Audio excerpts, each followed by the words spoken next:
We may now have a moment of silence, meditation, and prayers. You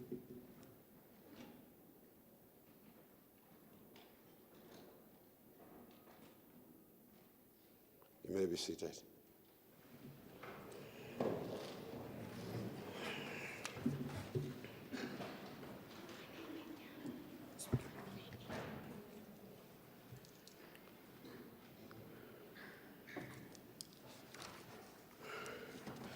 I see this is becoming a trend that members will be absent without being granted permission to be absent. And as such, I think some of those who are just absent have not received any. These matters will be referred accordingly, and action will be taken against them. I have an apology for Honorable Maboye, Ntabiseng Khaureki, Honorable Ntabiseng Khaureki, Honorable Lichi, a standing apology for Honorable Mukabela, and the rest are supposed to be in attendance.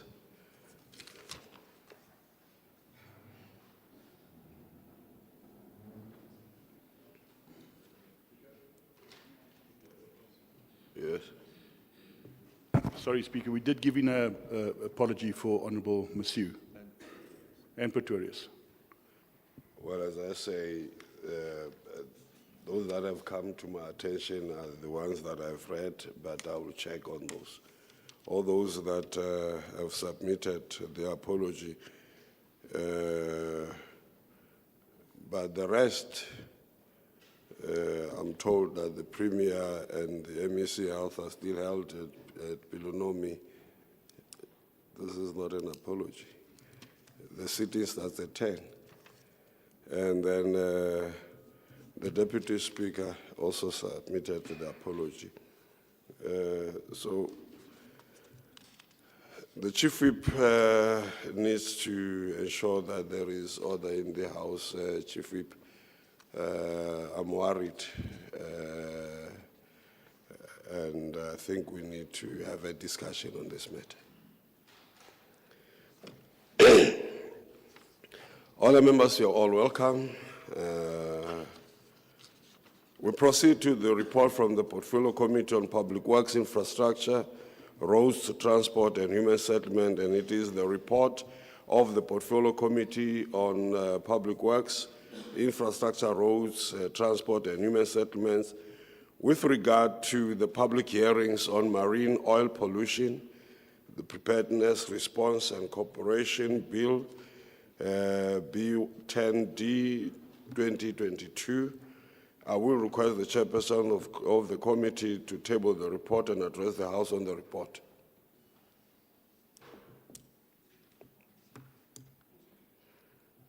Honourable Member, Chairperson Van Vuren.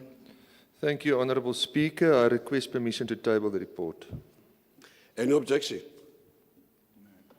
None. None. Other members may table the report. There's a lone voice of none.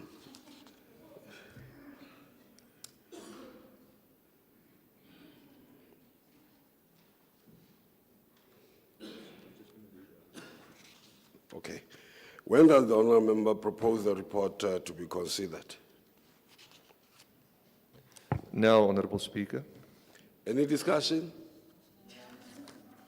None. Any objection? Approved. Honourable Member Mbalula, your voice is clear. Thanks. The honourable member may address the House on the report. Thank you, Honourable Speaker. Let me start by thanking the members of the committee and also the staff members. It's always difficult and a huge task to take a bill for public participation. I can confirm that we were addressed by the NCOP member on the 28th of February 2025.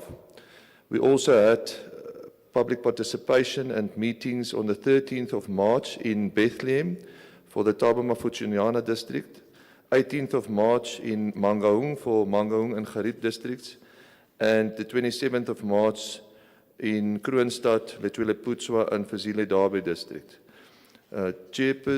Speaker, then the recommendations from the committee is, I can confirm that the Portfolio Committee votes in favour of the Marine Oil Pollution Bill, and the second recommendation that the House must please adopt the report as presented. Thank you, Speaker.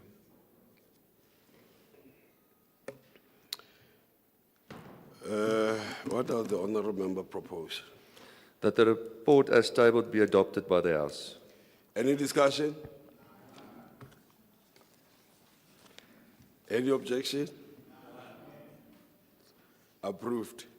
Thank you, Speaker. The report of the Portfolio Committee on Public Works, Infrastructure, Roads and Transport and Human Settlement as tabled is adopted by the House. We now proceed to the motions on money bills. The Acting Secretary shall read motion 1.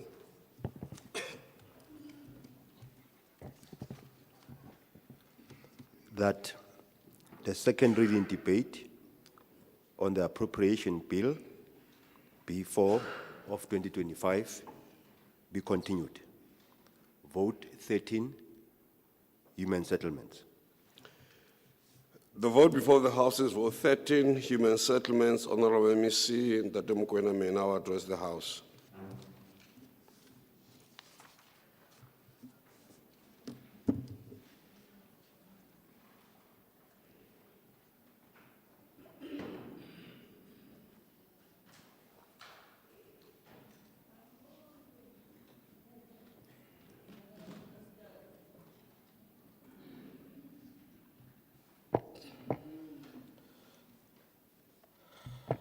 Honorable Speaker,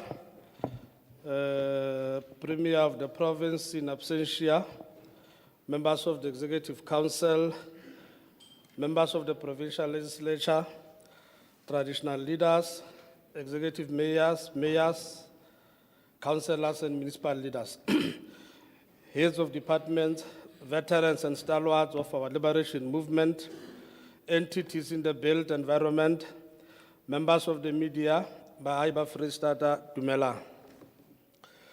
Speaker, I hereby table the departmental budget for human settlement, which amounts to 1,278,000,000 for the 25-26 financial year. This marks a 1.5% increase compared to 24-25 financial allocation, which amounted to 1.259 billion. The allocation for human settlement development grant HSDG, which is a main conditional grant, has increased from 758 million to 829.3 million in 25-26 financial year. This is an increase of 9.4% from the National Department of Human Settlements. The allocation increases slightly again in 26-27 financial year by 1.3%, an additional 4.5% during the 27-28 financial year. The allocation for human settlement upgrading partnership grant, ICPG, for 25-26 financial year amounts to 162.3 million, which is a decrease from 245 million of 24-25. Going forward, the National Human Settlement decreases the ICPG allocation across the MTF, with 26-27 seeing an amount of 54.5 million, and 27-28 allocated 56.9 million. We have set aside earmarked funding for 30 million for the demolition and construction of the old two-roomed houses. In terms of sources of funding, Speaker, 230.8 million comes from equitable share. HSDG gives us 829.3 million. ICPG gives us 162.3 million. The earmarked funding on is the 30 million, totaling about 1.252 billion. The budget would be spent across the following program areas. Program 1, which is administration, receives 142 million. Housing needs research and planning receives 24.5. Housing development receives 1.1 billion. Housing assets as well as property management receives 2.2 million. From the economic classification perspective, the spending is categorized as follows. In terms of compensation of employees, we've got 219 million. Goods and services received 34.7 million. Transfers and subsidies, 1 billion. Payments of capital assets received 2.1 million, totaling to 1.278 billion. Now, Speaker, since its inception, the democratic government has been seized with the task to address housing backlog for the majority of Africans in this country. The South African population grew from 44.5 million in 1995 to 63.2 million in 2023. This placed enormous pressure on the fiscus, infrastructure, and the land available to settle our people. This population growth of 20 million placed tremendous pressure for human settlement to respond to. In the context of our country and province, we had to craft new settlement with amenities or services such as water and sewer to ensure dignity, whilst at the same time provide water and sewer to the majority of the pre-94 townships that had no such services. Ours was to build communities and not just houses. In confronting this historical challenge, our task is to build human settlements that are productive, eco-friendly, integrated, bridges the gap between the rich and the poor, and undermine apartheid spatial patterns. Our work must restore dignity. It must foster national unity and contribute to reducing the cost of living by settling our people near amenities and places of work, thus reducing their traveling expenses. We need to plan with the entirety of government to entrench construction of new modern settlement with all required services such as schools, police stations, clinics, etc. Our struggle, Speaker, was about the restoration of human dignity, where our people will live in harmony and in peace. In pursuing the work to build a new society, we continue to draw inspiration from all generations of freedom fighters, and the June 16 detachment in particular. For these generations had to face bullets for all of us to enjoy freedom today. From student struggles, the June 16 detachment swelled the ranks of Umkhonto weSizwe, the People's Army, to take student struggles to another level. Placed in our hands is the task to build the type of society they dreamt of, and it's our duty to do everything in our power to honor them. Providing elders with secure dwellings, workers with decent housing, students with learning facilities near their homes, and women with safe and secure communities to live in will be the best tribute to this death-defying generation of 76. Honorable members, last year we stood before this August House and made firm commitments. Today we return with an account of what has been accomplished and what is outstanding. We completed 574 breaking new ground or BNG units across 5 districts, bringing stability and security to hundreds of families. Our progress on the project to deliver 5,555 service sites far exceeded the annual target of 1,100 on our Greenfields project. Each site brings us closer to sustainable and inclusive communities. For our esteemed military veterans, although we completed 30 units at Vista Park, these units are yet to be occupied. Mangaung is resolving contractual review processes with the developer, and we hope that by the end of the fiscal year, qualified military veterans will have occupied these houses. Our informal settlement upgrading program has seen improvements to 2,520 service sites, paving the way for the formalization in the new year. To date, 220 asbestos roofs have been removed, and additional 180 will be done in this financial year. The department is trying to find a cheaper way compared to the current, where the amount required for a single asbestos roof to be removed is the same as building a new house. Our rural development program led to the finalization of plans for the eradication of mud houses in Kwakwa and as well as Tabanchu. These are not just structures, they are homes where our people can live in dignity and safety. The First Home Finance Program supported the missing middle in acquiring homes of their own. This speaks to our vision of a housing continuum that includes and empowers all strata of our society. The program is best placed to benefit new families to acquire decent homes for their families without too many requirements associated with the commercial bonds. We're making significant strides in our community residential units, or CRUs, as they are popularly referred to. The ongoing work in Dark and Silver City in Mangaung and G Hosted in Machabeng is nearing completion after years of delays. As per the current plan, the phase 1 launch, which will be around January and August, will see the first intake of the beneficiaries taking occupation, and the rest will follow once completion is achieved.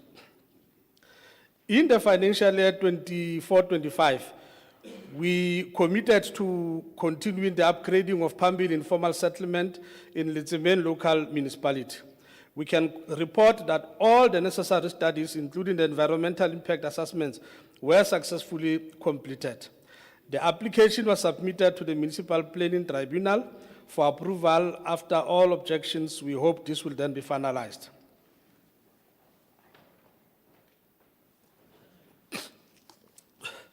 Speaker, the following municipalities do not have functional MPTs: Letsemeng, Mohokare, Mantsopa, Malutapofun, to mention but a few. MPTs play a critical role in managing land use, approving development applications, guiding spatial planning. When these bodies fail to function, the formalization of informal settlement stalls, with serious consequences for broader developmental goals. We are working together with COGTA to urgently strengthen these institutions and prioritize their functioning across the province. Speaker, the 24-25 financial year, for the 24-25 financial year, the department committed to providing level 2 accreditation support to Mangaung Metro Municipality. In terms of this accreditation framework, Mangaung should be in a position to perform the following functions.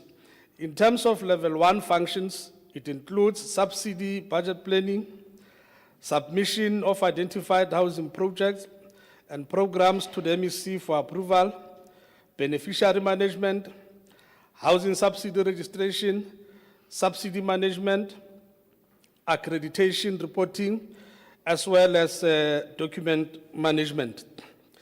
In terms of level 2 functions, it includes all of the above functions, and as well as procurement and appointment of implementing agents, project or program management, contract administration, technical quality assurance, budget management. In addition to that, we continue to offer pre-accreditation to the following local municipalities: Malutiapofu, Dihlabeng, Mokaka, and as well as Metsi Mahulu municipality.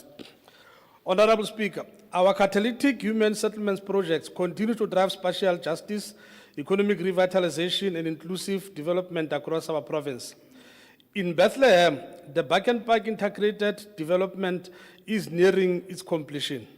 The project entails servicing of 1,400 sites with water, sanitation, and roads. This project is projected to reach completion by October 2025, and currently we are on track. This is a mixed development, and once done, we will commence with the construction of top structures for qualifying beneficiaries. The project also integrates the development of social amenities such as schools, public facilities that will anchor long-term sustainability and functionality of this area. The Sasolburg catalytic intervention focuses on the rollout of water and sewer infrastructure to over 4,900 planned sites. Work on the ground has advanced, with more than 2,000 sites already connected to reticulation networks. This project is instrumental in unlocking the potential of the Val River City Region Economic Corridor, creating the conditions for mixed income housing, industrial growth, and municipal revenue enhancement. We are also providing technical and program management support to the municipalities of Machabeng and Malutiapofu as they lead two of the province's flagship mega projects. This is the Pakisa Gateway Project, as well as the Kwakwa Gateway developments, which are envisioned as integrated, multi-year, multi-sectoral, that will stimulate local economies, attract private sector participation, and provide thousands of housing opportunities in line with our provincial human settlement master plan. Through these catalytic initiatives, we are not only building houses, we are building resilient, connected, and vibrant communities where people can live, work, and thrive. This year, we will build 1,923 new housing units across various typologies, including BNG, FLISP, which is now referred to as the first homes, and CRUs. We will service 1,811 new sites to prepare for further development. We will register 1,886 title deeds and continue upgrading informal settlements with 34 new projects planned. We will introduce digital tools to track beneficiary progress, monitor contractor performance, and enable greater transparency. This is part of our shift towards more responsive and citizen-centric governance. Speaker, the Free State Provincial Government has officially commenced with planning and early implementation phases of the Vaal River City Region Initiative. This is a bold and transformative vision aimed at exploiting the vast resources and the area of Vaal River region into a catalytic economic corridor between the Free State Province and Gauteng. This initiative is more than just a spatial development. It is a strategic response to unlock economic potential, stimulate cross-border trade, and improve mobility and investment between two of South Africa's landlocked provinces. As a Department of Human Settlement, we are playing a foundational role in this groundbreaking project through the provision of 4,900 fully serviced residential sites at Wonderfontein in Sasolburg. These sites will form the backbone of the emerging urban hub that will support inclusive residential expansion, stimulate local construction and engineering sectors, and enable housing delivery in tandem with the planned infrastructure rollout. To date, 2,500 sites have already been connected to both water and sewer networks, marking a significant milestone in the project rollout and reinforcing our commitment to providing quality service land for sustainable human settlement. The department is also overseeing a similarly scaled infrastructure project in Mokaka, Kronstadt, where water and sewer services will be installed to support 5,300 residential sites. Construction is already well underway, with more than 2,700 sites successfully connected to key services, reflecting our drive to maintain momentum across multiple high-impact nodes. These integrated infrastructure efforts are aligned with the district development model and form part of our broader strategy to prepare the province for densification, industrial expansion, and smart city planning. Speaker, these are not just projects. They reflect our resolve to build a Free State that is more connected, more resilient, and more inclusive. We cannot build a new and inclusive future without addressing unfinished work of our past. As part of our ongoing efforts to restore dignity and deliver on our housing mandate, the department has initiated an audit of incomplete housing units across the province. In the current financial year, we have set an ambitious target to complete 1,663 BNG units that have remained unfinished over the years. These interventions are not random. They are strategically linked to the broader infrastructure upgrades within our districts. For instance, the Harib district, we are prioritizing outstanding projects in Koffiefontein. In Machabeng, we are finalizing work in Honey Park and K10 in Odendalsres. And in Ditlhabeng, the long-stalled development in Polru for water and sewer infrastructure.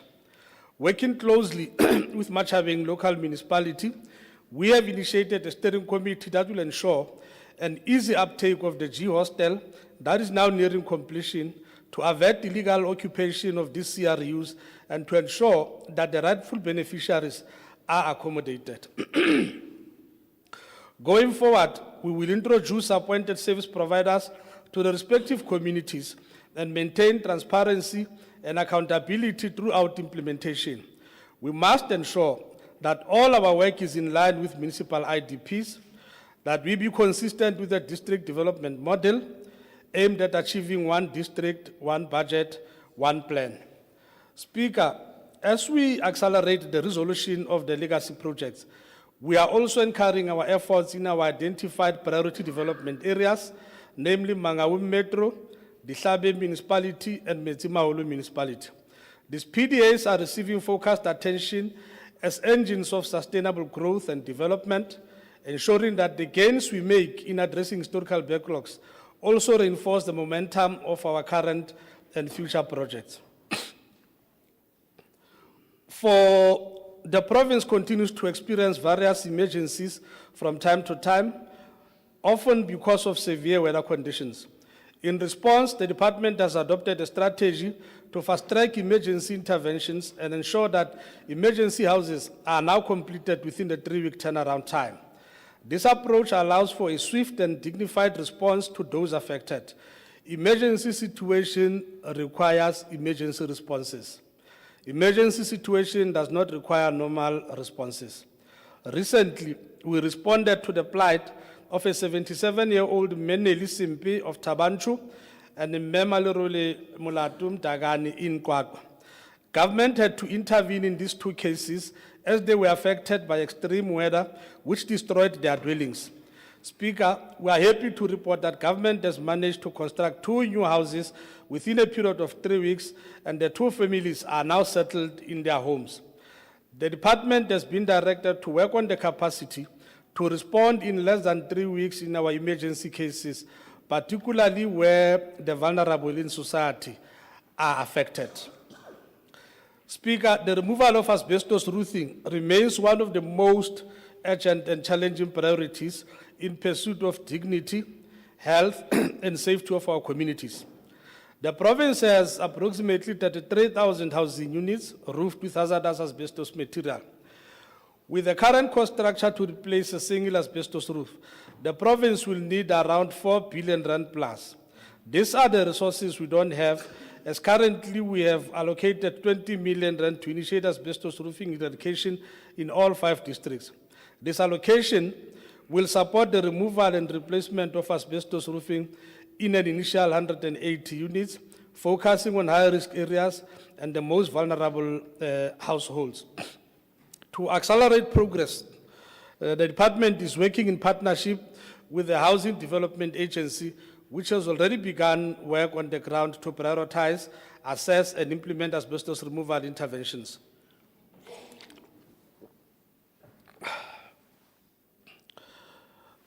Speaker, in November 2024, I had the honor to be part of the South African delegation to the 12th World Urban Forum, hosted in Cairo, Egypt, the land of the pharaohs. The forum provided a critical platform for knowledge exchange on sustainable development. Among the key lessons drawn from the World Forum, many of which directly reinforce our provincial strategic goals, were the following: the urgent need to reduce housing backlogs by adopting innovative and scalable delivery models. The importance of strengthening climate resilience by embedding green and sustainable infrastructure in our human settlement planning. The necessity of fostering inclusive governance to ensure equitable access to shelter and services for all our communities. Guided by these global insights, the department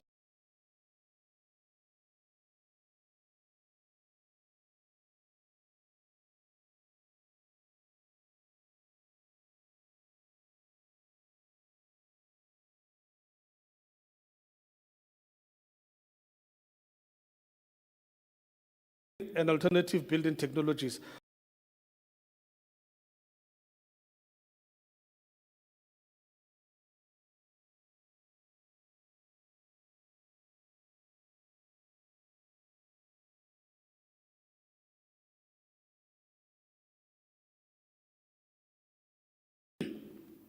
Furthermore, as part of our broader intervention strategy, we are now extending the use of this ABT to address the persistent issue of mud houses in rural and informal settlements. These traditional structures, whilst often deeply rooted in heritage and carries emotional and sentimental value amongst the household members, they pose a significant challenge in terms of safety, durability, and climate resistance. We therefore anticipate serious antagonism towards the intended demolitions of the structures amongst our people. Through the adoption of IBT and ABT philosophy, we aim to systematically eradicate mud house structures and replace them with dignified, sustainable, and climate-adapted housing units. This will go a long way in achieving dignified living conditions in the rural areas of Tabanchu as well as Kwakwa, which is where these mud houses are found. Speaker, in this financial year, we are also re-establishing the enhanced people housing program in the province and have conducted consumer education workshops in the wards that fall under the traditional leadership, both in the Mangawi Metro as well as the Maluti Apofun local municipality. In preparation for the full implementation, we will be formalizing structures to develop feasibility and implementation plans to roll out the program in partnership with the municipalities that are affected as well as the traditional councils operating in that particular space. Speaker, the First Home Finance Program experienced serious challenges during its implementation stages. This is largely due to alleged corrupt activities that occurred between some individuals and conveyancers. This has negatively affected the program's performance in the third and the fourth quarter. We have therefore instituted internal investigations and referred the matter to the law enforcement agencies. In an effort of restructuring the program, we embarked on a marketing campaign through DFM radio, largely because majority of our communities are deprived of information about what government is offering. But also, we wanted to address the gap of an untapped market that has not been catered for when it comes to housing delivery. These are South African citizens whose income bracket is between 3,500 and up to 22,000 per month. They are known as the affordable gap market. Speaker, we are happy to announce that the qualifying criteria for the First Home Finance has since been relaxed and allows for various loans products such as mortgage loans, unsecured housing loans granted from any lender registered with the National Credit Regulator, housing loans granted by community-based saving schemes such as stokvels and cooperatives. The target for 24-25 financial year is 86 units. Today, the department has registered a total of 90 verified applications that will form the basis of our target for the 24-25 financial year. The department concedes that there has been slow progress in the delivery of both social and affordable housing programs across the province. This is due to several and unforeseen circumstances. The department has since revisited several issues, such as contractual arrangements for contractors, and has engaged with other state organs, such as the Social Housing Regulatory Authority, commonly known as SRA, and this is to streamline our planning as well as the execution of the program in general. We have partnered with the HTA as part of the inner city rejuvenation to develop the NBS building and Hamilton in the Mangawi Metro. We have appointed, the department has appointed 9 members of the rental tribunal, effective from the 1st of April 2025 until the 31st of March 2028. They will be expected to assist the department in providing stability within the rental housing sector and as well as resolving disputes between landlords and tenants. We will also embark on roadshows at the level of municipalities to enhance stakeholder engagements. The department will utilize media platforms such as radio, social media, and print media to educate our communities about the work of the Rental Housing Tribunal and how they stand to benefit from it. Honorable Speaker, the Free State Province continues to face growing challenge of internal settlements, with over 189 informal settlements currently recorded, and housing an estimated 84,495 households. These settlements are not merely statistics. They reflect the lived experiences of thousands of our people who yearn for security, dignity, and improved living conditions. This trend underscores the urgent need for coordinated, forward-looking interventions that address both the symptoms and the root causes of informal habitation. In response, the department is finalizing comprehensive informal settlements, upgrading and rapid land release strategy, aimed at transforming informal settlements into valuable and sustainable, aimed at transforming informal settlements into viable, sustainable and integrated human settlements. At the heart of this approach is the recognition that informal settlements are often the consequences of inadequate access to affordable housing, slow land release processes, and historical spatial inequalities. The strategy will focus on three core pillars. One, in situ upgrading to enhance living conditions without displacing residents unnecessarily. Improved urban planning and land tenure reform, which aims at ensuring communities gain legal access to land and basic services. Targeted infrastructure investment, which aims at aligning to township development as well as population needs. We are strengthening our partnerships with municipalities and various spheres of government. In addition, we have commenced feasibility studies and technical evaluations to determine infrastructure capacity, land ownership, and development potential across identified settlements. Despite severe fiscal constraints, the department has taken decisive steps by prioritizing and upgrading 34 informal settlements across the province. These have been earmarked to be upgraded in three phases to ensure effective planning, budget, and implementation. The priority list includes in Metsimaholo, Raymond Mhlaba, in Mafube, internal settlements, Mohokare, Baipei in Somerset, Pumelela, its Foster section, in Lezemeng, it's Pambili, in Malutiapofung, it's Latliwe, and portion 41, in Mantsopa, it's Parlamenteng and Marikana, Platberg Estrip, in Masilonyana, it's Slovo Park, Baipei, in Nala, it's Vergenoeg, in Pumelela, it's Foster section, in Zolopili, it's Park 5229 and Baipei, in Mohokare, it's Refeng Khotso and Ezibeleni, in Kopanong, it's Ipopeng and Riverside, in Hoogte, Makwai, Muletsani, in Machabeng, it's Freedom Square, C-section and N1, Kukuletu, in Nketwana, it's Hillview, and finally in Sotho, it's Machoteng, Wetland, Biketlong, Madinonyana, Extension 11, Ethiopia, and Mokwena sections. These communities represent our initial focus areas as we roll out a phased informal settlement upgrading program under phase 1, phase 2, and phase 3 according to the readiness, available infrastructure, and municipal capacity. We are advancing rapid land release program, which aims to unlock land parcels for township development and housing construction. This initiative will streamline land acquisition, planning approvals, and servicing of sites. The strategy is at an advanced stage, and we will soon embark on a broad consultative process involving municipalities, traditional leaders, civil society, and community representatives to ensure inclusive and well-informed implementation. Speaker, the human face of this tragedy is our fellow citizens, mothers, youth, and elderly living in precarious conditions. It is our duty to restore their dignity and bring them into the fold of planned, serviced, and secure human settlements. This is not just a housing intervention, it's a social and economic transformation imperative. The department is undergoing a comprehensive process of structural engineering aimed at institutional responsiveness, accountability, and service delivery. This process is currently being undertaken in close consultation with the Office of the Premier, the Provincial Treasury, and the Department of Public Service and Administration, and will be finalized by the end of the 25-26 financial year.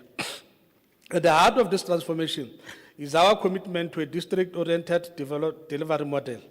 To this end, weekly coordination meetings have been institutionalized at the district level. These sessions enable early identification of implementation bottlenecks and strengthening of our monitoring and oversight functions across the province. Furthermore, we have adopted a rotational allocation framework for both consultants and contractors. This approach ensures equitable participation, promotes transparency, and optimizes the use of available technical capacity across all projects. In support of real-time decision-making, the department is deploying interactive dashboards to track project implementation, budget performance, and service delivery outputs. These tools will empower senior management to respond proactively and allocate resources more efficiently. Speaker, we are equally focused on transforming our internal capabilities. The department has commenced with a skills audit during the current financial year. This critical exercise will assess the alignment between staff competencies and organizational needs, ensuring that our human capital is strategically deployed to drive performance and enhance service delivery. Simultaneously, we are implementing approved organizational structure, aligning functions with strategic priorities and eliminating duplication. Dedicated task teams have been established to lead change management in key functional areas, supported by targeted skills development programs to close capacity gaps and prepare our workforce for the demands of a modern, responsive public institution. These interventions represent our unwavering commitment to professionalize the public service, improve internal efficiencies, and restore efficiency in delivering our mandate. Sorry.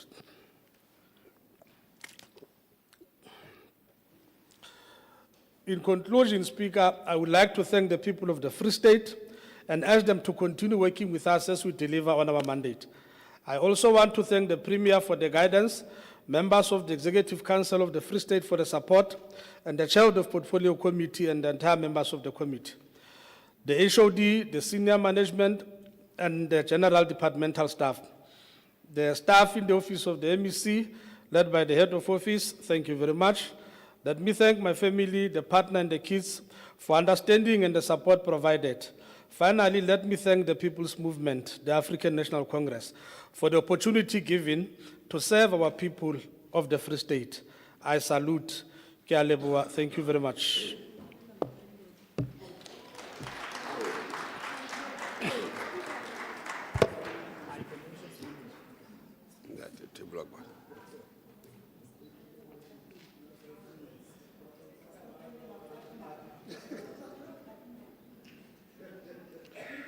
Premier, welcome.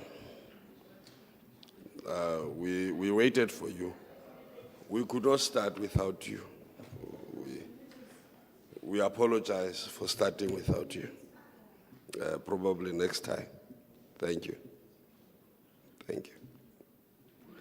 We proceed to the debates on the MEC's presentation of the budget vote of the Department of Human Settlement.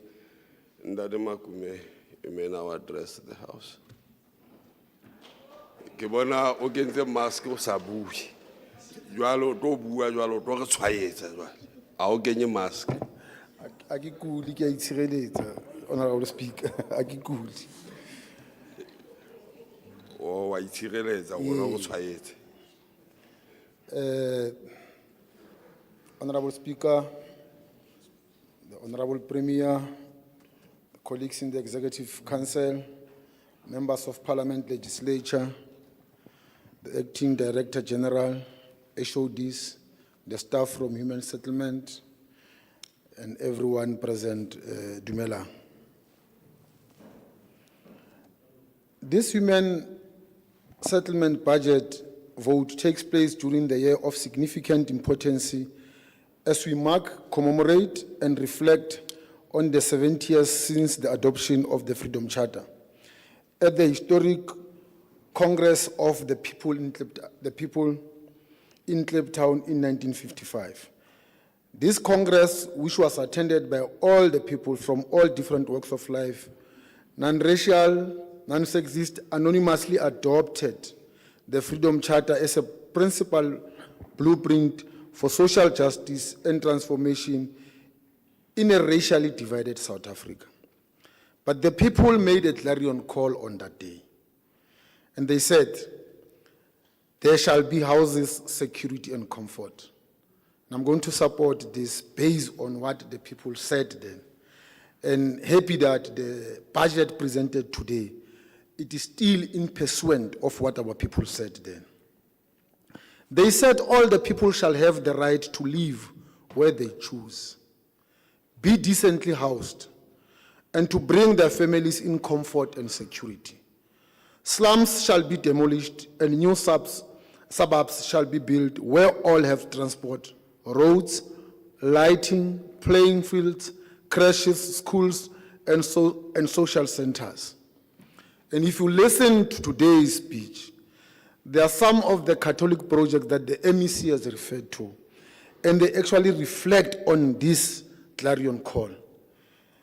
One of them you found in Kwakwa, one of them you'll also find them in the area of Metsimaholi in Sasolburg. This clarion call highlights the fundamental human need for shelter and place to call home, emphasizing point that housing is more than just a physical structure. It's about providing security, comfort, dignity, and sense of belonging. Freedom Charter remains our guiding compass in the work of transforming the lives of our people for the better. This clarion call also lies at the core of our approach to human settlement. Honorable Speaker, one psychologist based in America, Dr. Abraham Maslow, developed the theory of widely known as the Maslow hierarchy of needs, the theory which teaches us that humans are motivated by a series of needs from most basic to most advanced. One of the theory principles is the psychological needs. These are the most basic needs for survival, including air, food, water, shelter, clothing, and peaceful sleep.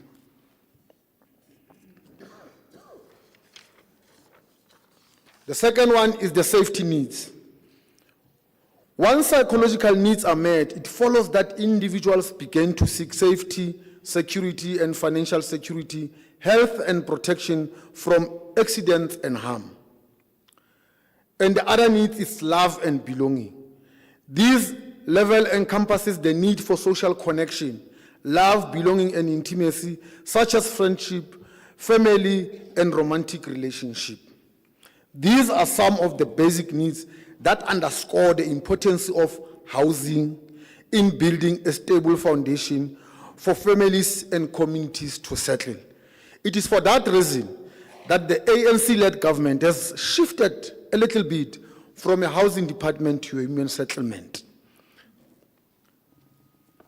The human settlement is a basic need, and it involves housing. So providing housing, protection from elements, safety from harm, and sense of security, which are essential for physical and mental well-being. The emotional well-being, through the emergency housing project, it's one area that is being catered for. Memulatum Dagani and Limeneli Simpe, Kia Hola Bamutlotlu, Kaseo MEC le Lefapha le ba etseditseng sona, ha ba ne ba hloka hore maikutlo a bona a tshireletsehe. Having a stable and secure home contributes to individuals' emotional well-being. And ke a tshepa hore Memelatu Mdakani le Meneli Simpe mo ba leng teng ba kgotsofetse haholo. And it reduces stress. I'm hopeful that the stresses seo neng se aparetse le lapa le bohle ba aisane sebakeng seo sa Kwakwa le sebakeng sa Thabanchu ba thabile ebile ba keteka ka baka la seo o se entseng. And promoting a sense of peace and comfort. I don't doubt that Memdakane, Mulatu, and Meneli Simpe, they are in peace and they are now comfortable with what they have. The social equity. The housing provides opportunities for families to build homes, which is a principal school of human virtues. As ANC government, we have the duty to restore these virtues that the apartheid government has purposefully destroyed. The labor migration system, which put people far away from the workplace and work opportunities, broke family units apart as men ventured into the city to look for jobs, and those who got jobs were housed in so-called hostels for men, and no women and children were allowed to be accommodated. With no adequate sanitation, with no clean water, at times with no electricity. Because according to the white rule then, they belong to an inferior race which does not deserve a human dignity, which does not deserve a human settlement. That was not deserving a human treatment. This is what the ANC government is beginning to address. The African National Congress, resolutions on housing prioritize expanding access to housing, accelerating land reform, and upgrading informal settlement.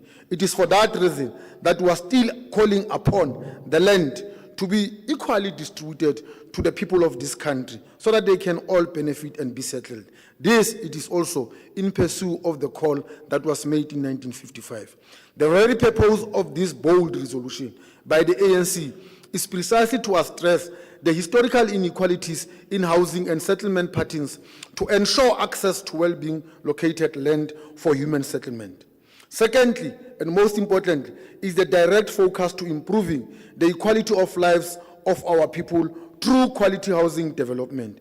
MEC, we therefore support the comprehensive informal settlements upgrading and rapid land release strategy that you have also initiated. It is also going to ensure that our people, for the first time, they will get the right to land and the right to human settlements.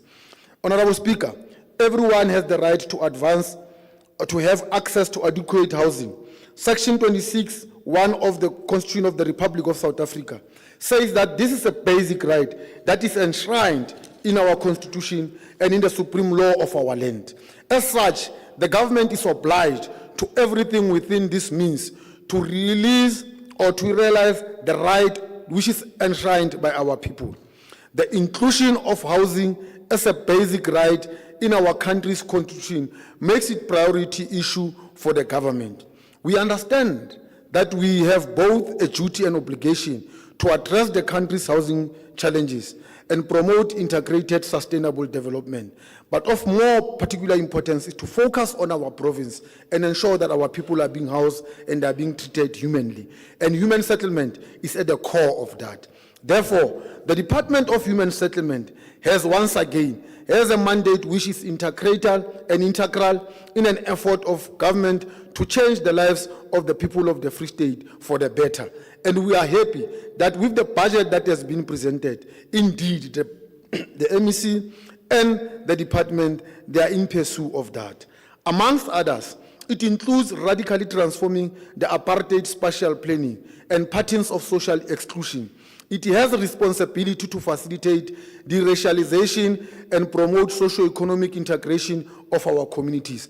It is for that reason that we support the initiatives that we are taking in the areas of Bethlehem and the areas of Sasolburg, where you are integrating communities in relation to human settlement.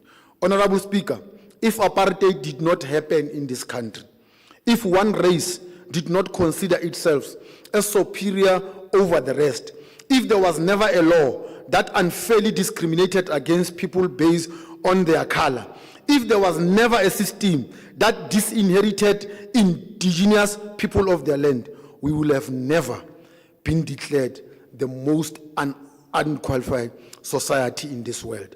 We are unequal society in the world today because all of the above happened in our country under apartheid. Honorable Speaker, some people believe that it's an exaggeration to still blame apartheid 30 years into democracy. Yet, the fact is that the legacy of apartheid continue to significantly impact on the South African even today, particularly Africans in particular and blacks in general. You may ask yourselves, the 189 informal settlements that the MEC has referred to, who are in majority living in those informal settlements? It's blacks and Africans in particular. Much as we have made some strides towards democracy and equality since 1994, the deep-seated structures and patterns established during the apartheid era continue to shape social, economic, and political realities of our time. During the apartheid era in this country, blacks and Africans were severely restricted and often prohibited from owning the land, particularly in areas designated for white residents only. It is for that reason that we really appreciate the work that we are doing, where we are beginning to implement integrated communities under the aim and mission of building a free state which accommodates non-racialism and non-sexism. A law was developed and called a Native Land Act in 1913, whose sole purpose was to limit the African land ownership to a very small, tiny percentages of the entire country's landmarks. In percentages, they will tell you that 13% was only made for the white people, and the rest percentages was for the minority who happens to be whites. Not only that, Speaker, but this act also further restricted where black people could live and own property. This practice has resulted in significant economic disparities, with wealth and land ownership largely concentrated in the hands of the white minority. Much as the legal restrictions on land ownership has been lifted since the end of apartheid, the legacy of the years of discriminatory law continues to affect the property ownership patterns and wealth distribution. MEC Mokoena, we support your call through your rapid land release program, which aims to unlock land parcels for township development and housing construction. Such initiatives will only accelerate our housing delivery program, but will restore the dignity of our people. We know that apartheid did only take away our people's land, but our dignity too, for land is property and property is wealth. Human settlement and economic settlement requires a balance between economic growth, social development, and prudent allocation of human resource. This budget, once more, puts us on a track in ensuring that we end the apartheid legacy of separate development and maximize the state resources to register a meaningful impact on government interventions. The settlements, especially in urban centers, act as hubs for economic activities. They concentrate resources, labor, and infrastructure, facilitating trade, production, and innovation. Accessibility, connectivity. The settlements that are mostly located on key transportation routes, like along our major national roads, often experience higher rates of economic growth, attracting businesses and investment. It is for that reason that we also support the Getaway in Kwakwa and other smart cities in the areas of Maluti Apofu. Through human settlement, we foster social connections and corporations which lead to the development of local business, industries, and economic opportunities. We are able to enhance the skills and human capital which are vital for economic growth and development.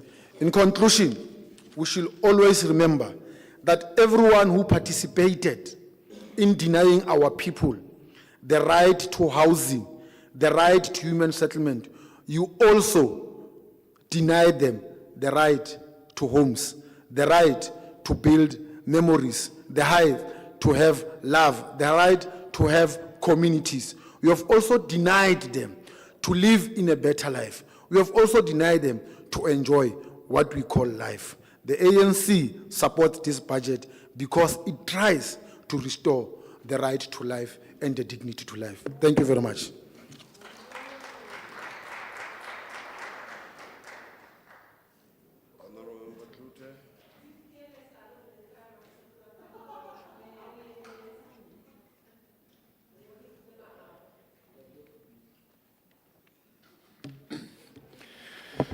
Honourable Speaker, we kept the worst for last because this department remains the single greatest headache for this provincial government. It systematically fails to spend housing grants year after year. And the result? Massive forfeitures, funds meant for homes returned and spent in other provinces. Speak about denying others and housing targets not being achieved. Just look at the fourth quarterly report of this department. So sorry, MEC, you have no good story to tell. It's a pattern, and it speaks to fundamental failure. Failure in planning, failure in execution, and failure in financial control. So let's talk about numbers. Between 2019 and 2023, nearly R1 billion was forfeited, In 2023 alone, 600 million rand returned. Just last year, 50 million was stopped because Treasury simply had no faith this department would spend it properly. Speaker, it's not just the money also, it's the mess. Unfinished housing projects litter this province. Ghost sites, promises made, promises abandoned.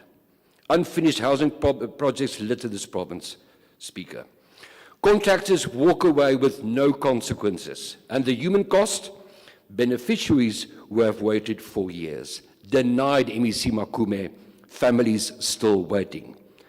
And when we ask why, the answer is quite simply in their own performance reports. The Portfolio Committee's research actually shows the department only achieved 33% of its annual target this year. That's failure by far, Speaker. But this government, the ANC, continues to vote for this department's budget, continues to fund it, continues to reward failure with more money. We will see it again tomorrow. Another 1.23 billion rand for housing, we cannot surely say will reach beneficiaries. Speaker, I said it in the Portfolio Committee and I will say it here. Section 100 of the Constitution is very clear, MEC and Premier. When a province cannot or does not fulfill an executive obligation, the national executive may intervene by taking any appropriate steps. This department has failed in its mandate and consistently. If you are serious about consequent management, MEC, show political commitment. You know what to do. At least consider Section 100 before we lose another billion. Thank you, MEC.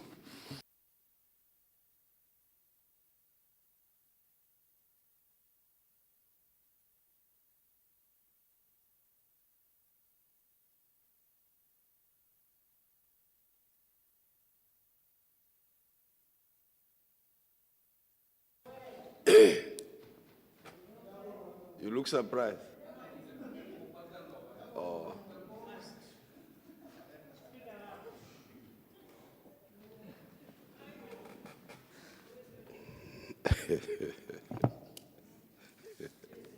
Honorable Speaker, Honorable Premier, caucus of the Economic Freedom Fighters led by Honorable Dipoko,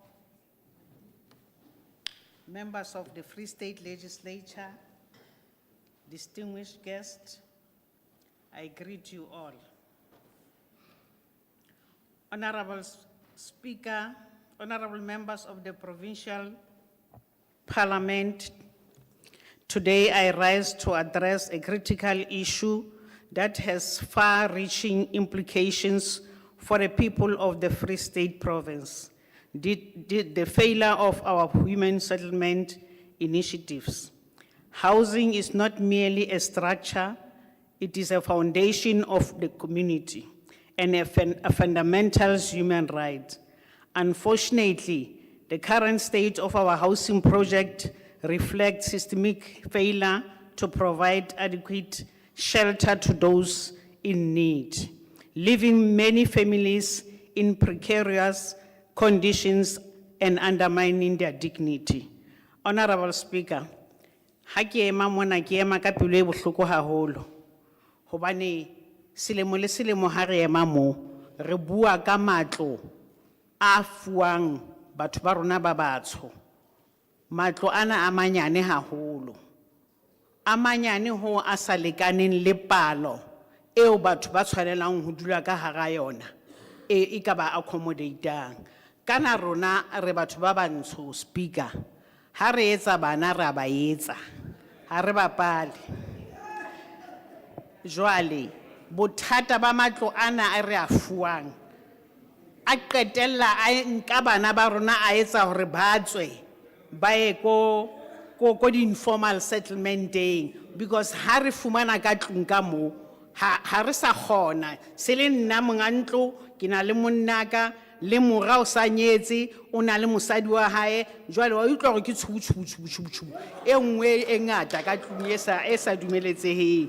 Jwale e nngwe ya matlo ana wena Speaker matlo ana man a ke tsebe hore ho etsahalang ka ona.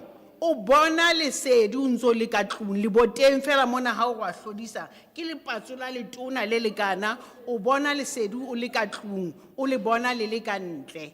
Jwale bonnete ba taba ke hore matlo ana ha a sa thabisa le bonyane ba ona ka nnete a manyane haholo ha a sa re lekana botebong ba pelo tsa rona. The statistics speaks for themselves. Thousands of families remain on waiting list for proper housing, often living in the informal settlements or substandard conditions.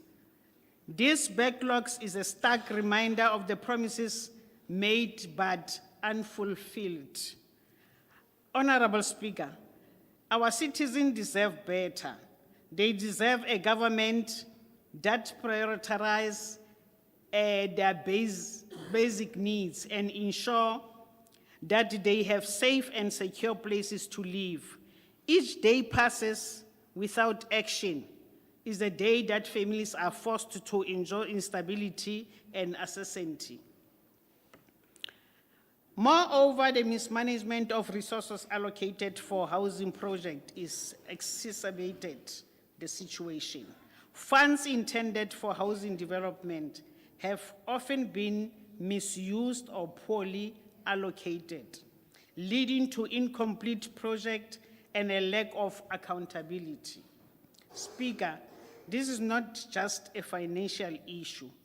It is a significant breach of trust between the government and its citizens. We must demand transparency, integrity in handling our public resources, ensuring that every cent goes towards building homes and improves lives. In conclusion, Honorable Speaker, I don't want to say more because this thing we are saying it every year. In conclusion, the failure of human settlement initiatives in the Free State is a pressing concern that demands our immediate attention. Speaker, imperative that we come together as a parliament to reassess our strategies, engage with our communities, and hold ourselves accountable for the promises we make. Let us commit to create a future where every resident has access to safe and dignified housing, restoring hope and trust amongst the people of the Free State. Ka mantswe ana wena speaker ke qetella ke re thena SEFF azigeni le ndaba le. Thank you very much. Kintalo. Honorable McKay.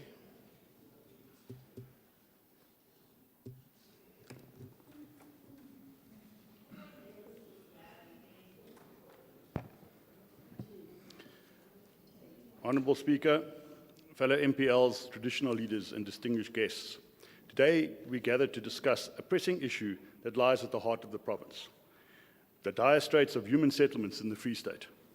During Oversight's visits, we saw commendable work done on various projects in Winnie Mandela Town, Machabeng and Mangaung. Things were looking promising. Unfortunately, the wheels seem to have come off somewhere along the way. Honourable Speaker, in the fiscal year 2024-25, the Department of Human Settlements remarkably spent 99.5% of its allocated budget in the fourth quarter, a commendable financial commitment and an improvement on the previous quarters. However, this figure is drastically undermined by the stark reality that despite the expenditure, the department had only managed to meet 33% of its annual target. This indicates severe challenges in program delivery and project execution. It is both atrocious and unacceptable. We must confront these challenges that have become emblematic in the department's failures. The inadequate provision of housing, the neglect of vital water and sanitation infrastructure, and the scourge of corruption and/or incompetencies that have imprisoned many of our residents in despair. Systemic failures have left our informal settlements in squalor, while formal communities languish without proper services. the Free State faces significant challenge with the alarming persistence of land grabs, unfinished housing projects, persistent neglect of dilapidated municipal properties, and the scourge of tenderpreneurs. Firstly, a concerted effort needs to be made to assist or encourage municipalities to get their municipal planning tribunals in order. Several plans have reportedly been submitted, but not approved, as most municipalities' MPTs are non-functional, by the MEC's own admitters. This should be action step numero uno, as without approval plans, implementation cannot commence. Let us now turn our attention to our informal settlements, where thousands of families continue to reside under dire conditions. These areas have become a testimony to the neglect perpetuated by the provincial governance. Despite the department's mandate to alleviate these conditions, we see little progress.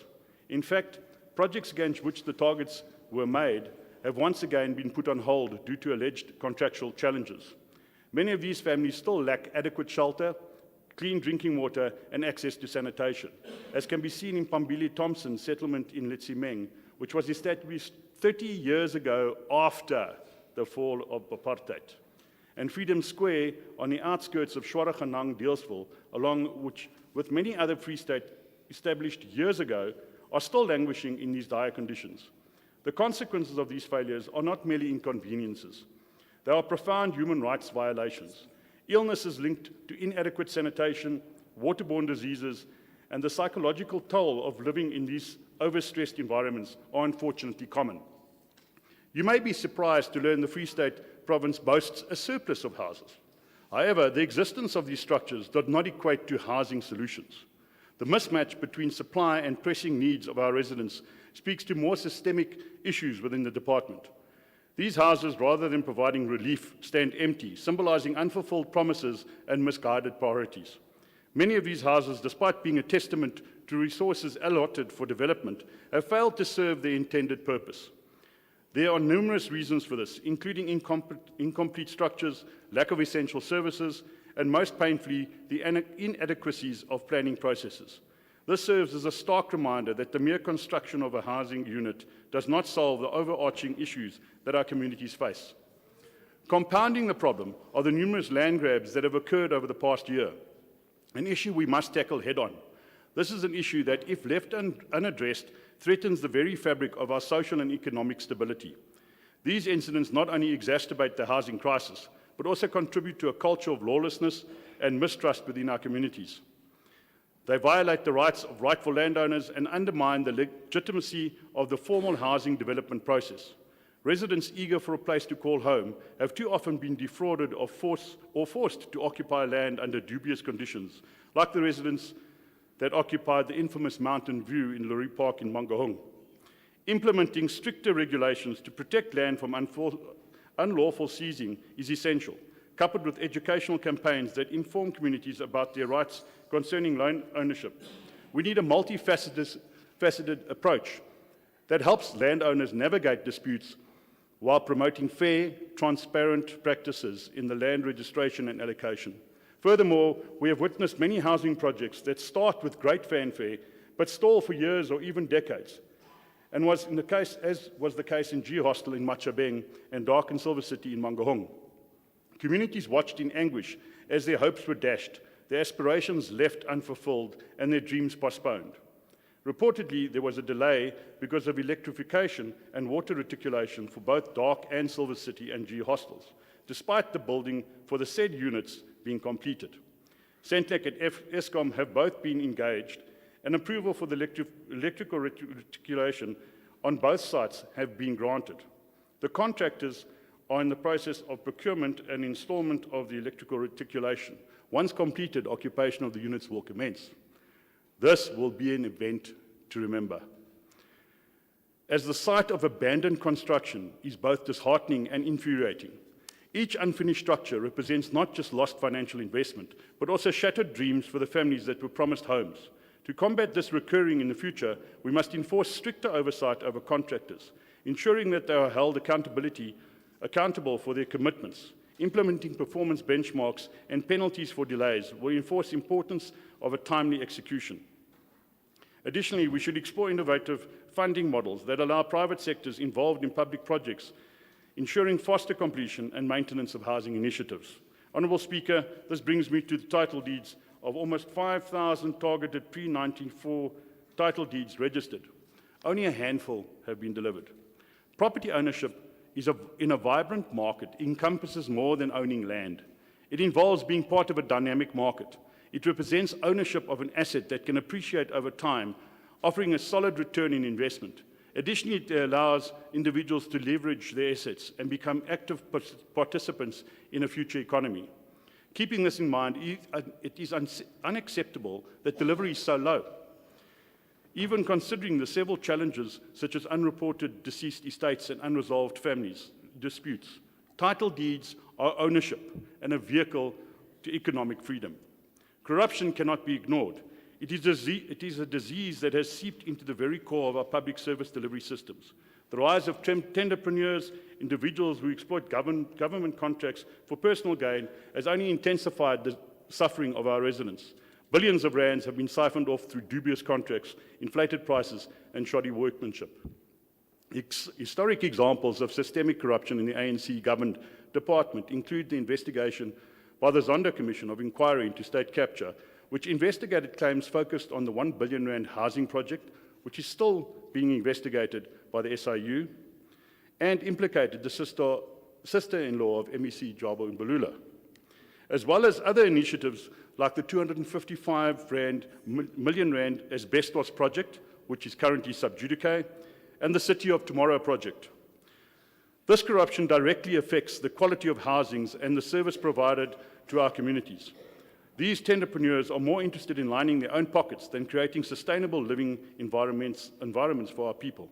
The misallocation of these resources compromises not only the quality of construction, but also the fundamental principles of equitable access to housing.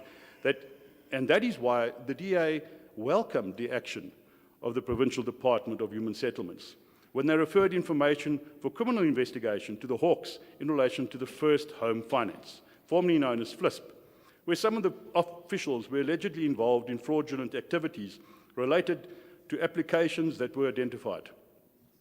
We trust the rooting of the corruption will not stop there. Another glaring missed opportunity lies in the hundreds of dilapidated houses and municipal buildings that dot our province. Many of these structures could and should be refurbished to provide affordable housing options. The spirit of innovation and efficiency must underpin the approach to human settlements. Honourable Speaker, through you to the MEC, why not utilise our existing infrastructure to create homes for those in need? Such a strategy would not only revitalise our communities, but also be fiscally responsible, rather than engaging in endless cycles of construction that fail to meet present demands. We must look to enhance, repair, and repurpose what already exists. The ability to transform these buildings into habitable spaces could alleviate some of the pressures of our housing backlog, providing a win-win for our communities and our province. As cities and towns come to life with inhabitants engaged with such developments, commute to and from work in proximity, attend places of education, dine out with friends, go shopping, and visit tourist attractions. Honourable Speaker, addressing the failures in human settlement requires an unwavering commitment from all levels of government and stakeholders to ensure accountability and transparency.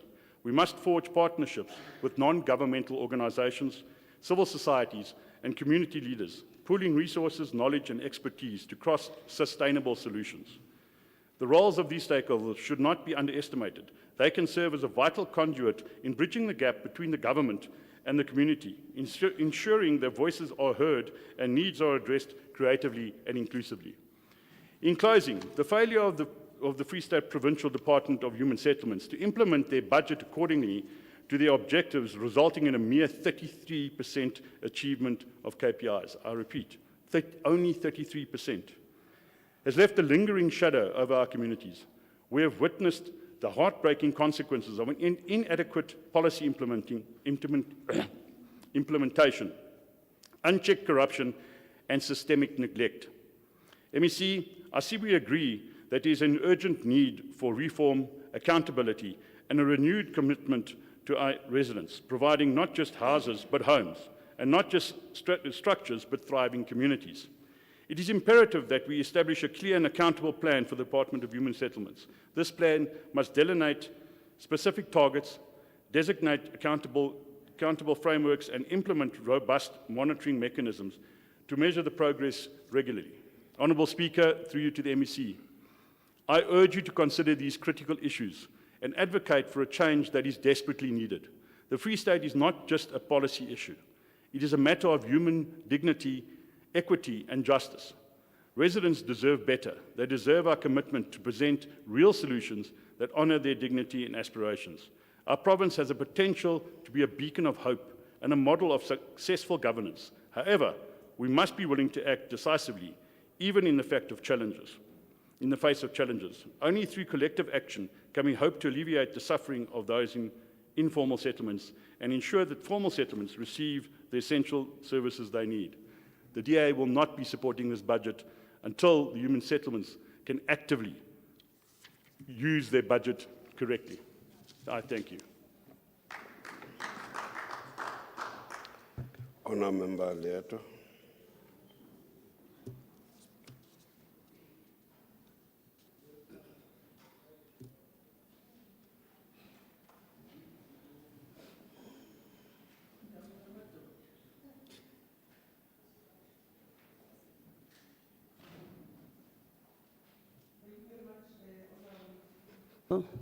Thank you very much, Honorable Speaker, Honorable Premier of the Free State, Mayor Makwile Tsuamatai, Honorable members of the Legislature and the Executive Council, Executive Mayors, Mayor Speakers and Councillors, traditional leaders present today, leaders from the ANC and the Alliance, leaders of the faith-based organization and business leaders, the Acting Director General and the heads of departments, comrades, compatriots, and friends. The tabling of the budget vote by the MEC of Human Settlement is an appreciation of the progress made by the African National Congress in its endeavors to reverse the apartheid spatial planning, which deliberately segregated communities along racial lines, creating unequal access to resources, services, and opportunities. Our people were fragmented and disjointed from urban areas. Black townships were located far from city centers and economic opportunities. Many black townships and informal settlements lacked basic services like water, sanitation, electricity, and healthcare, leading to poverty and inequality. Infrastructure in black areas was often underdeveloped, with inadequate roads, transportation, and public facilities. Spatial layout made it difficult for black people to access economic opportunities. Social cohesion was eroded, creating divisions and tensions between different racial and ethnic groups.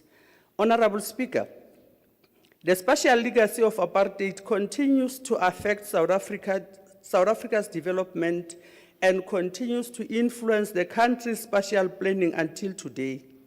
The land available between the so-called towns and townships is not suitable for human settlement. This was deliberately created so that human settlement for black people should continue to move away from the workplace, and our people must continue to pay high costs for transport. During the apartheid years, women's rights to own property, including houses, were severely limited.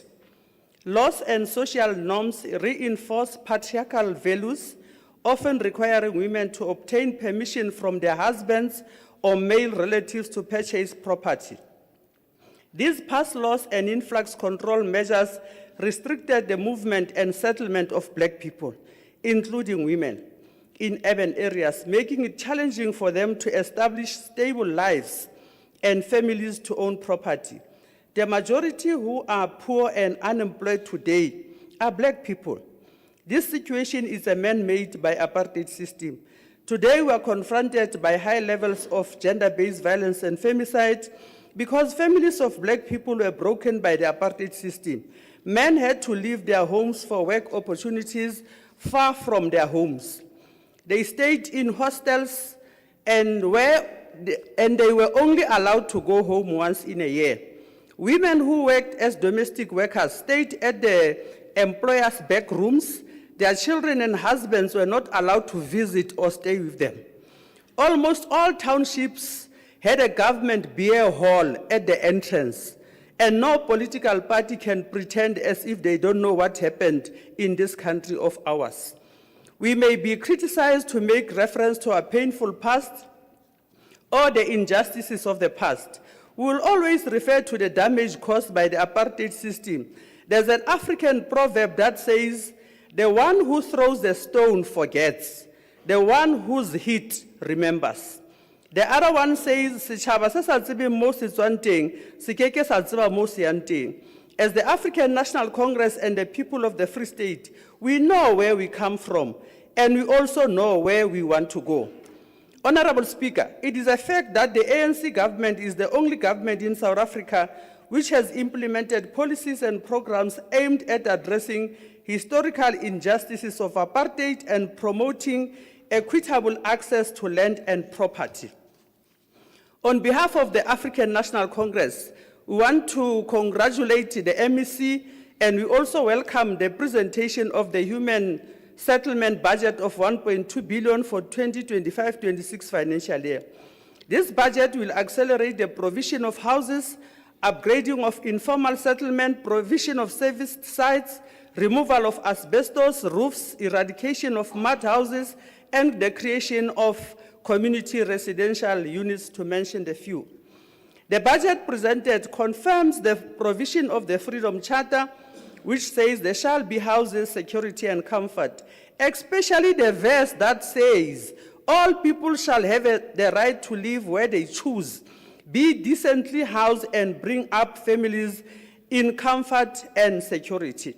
We welcome the increase of human settlement grant from 758 million to 829 million, aimed at facilitating access to adequate housing and improved living conditions, including the informal settlement upgrading partnership grant. These allocations continue to provide more houses to our people who were deprived the right to own property.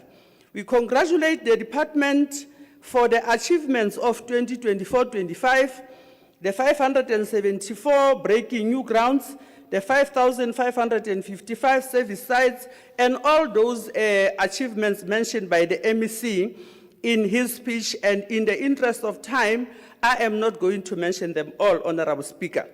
The handover of title deeds empowers our communities and individuals, allowing them access to financial opportunities, use their property as an asset, and create better lives for our people. They can also be used as security for loans or to generate income. Houses with title deeds can be passed over to future generations, fostering a sense of legacy and belonging within families and communities. Our work as the African National Congress is to restore dignity, foster national unity, and contribute to reducing the cost of living by settling our people near facilities and services of work. Our struggle was about the restoration of human dignity, where our people live in harmony and peace. In pursuing the work to build a new society, we continue to draw inspiration from all generations of freedom fighters who fought for our liberation on the June 16 detachment. The brave and courageous youth cadres who were at the forefront of the struggle for liberation in June 1976, they did not recoil in the face of the brutal and violent oppressive apartheid regime, but were determined and willing to risk and sacrifice their young lives to ensure that we enjoy the fruits of freedom and democracy. Unlike in the Western Cape, where the DA is governing, when you enter Cape Town and drive to Langa, Nyanga, Guguletu, and Kaelisha, you will think that there are more than one province in the Western Cape. The DA today is unable to appreciate the progress made by the African National Congress. Honorable McKay, through you, Honorable Speaker, has started by acknowledging that there's progress made, but then decided to contradict himself to raise issues that are not necessarily holding any water. If you go to the Western Cape, check fires in the Western Cape on a daily basis, especially in winter.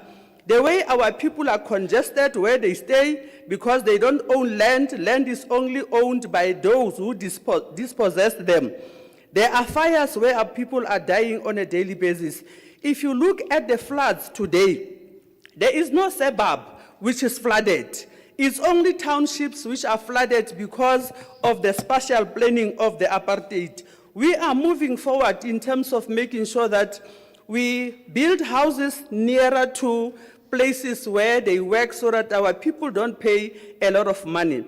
Honorable Tlute, through you, Chair, I think he speaks about planning. What planning is he referring to? Because the planning, the spatial planning that is existing today, it's something that was planned many years ago. Our people were put at places which are very low. That's why we are flooding in our townships, and suburbs are not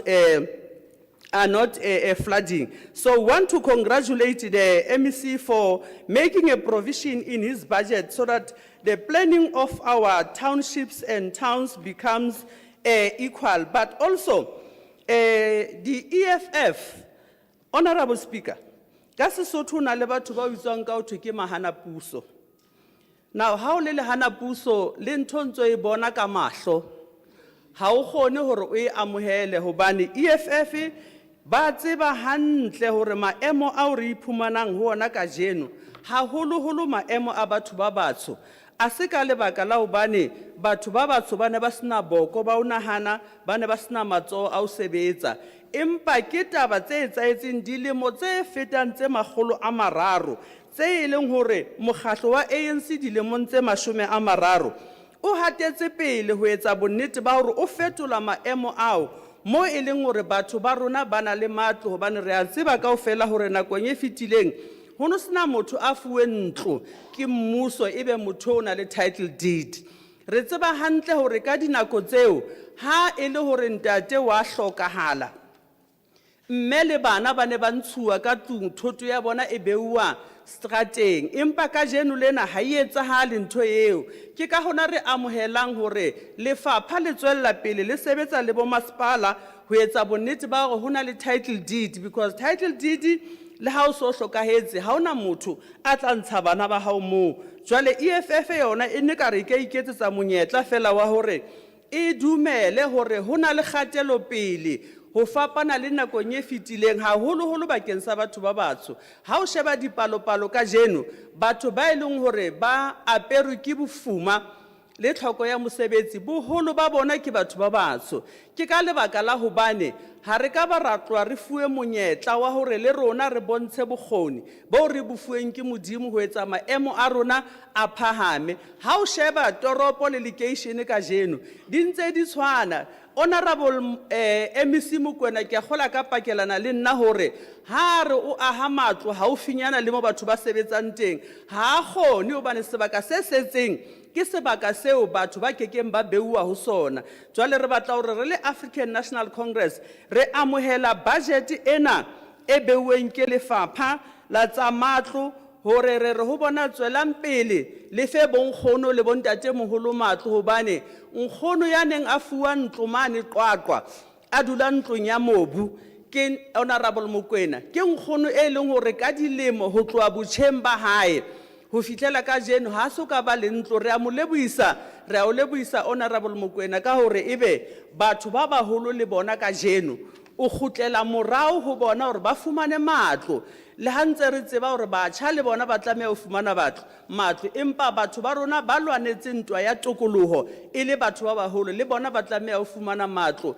e seng jwalo ka mane kapa ha o kena toropong e ka re a ke tsebe o tsamaya kae ho thella fela empa ya locationeng o tlo bona masisapelo mo batho ba rona ba kgangweng ke metsi mo batho ba rona ba tjhang hobane mekhukhu ya bona e petetsane ka tsela eo e leng hore ha o tjha mokhukhu o le mong mekhukhu e sha kaofela jwale re batla hore congratulations Honorable Mokoena, continue to do the good work and provide shelter and security to our people. Thank you. The Honorable MEC may now reply to the debate. Order, Member, Chair of Chairs.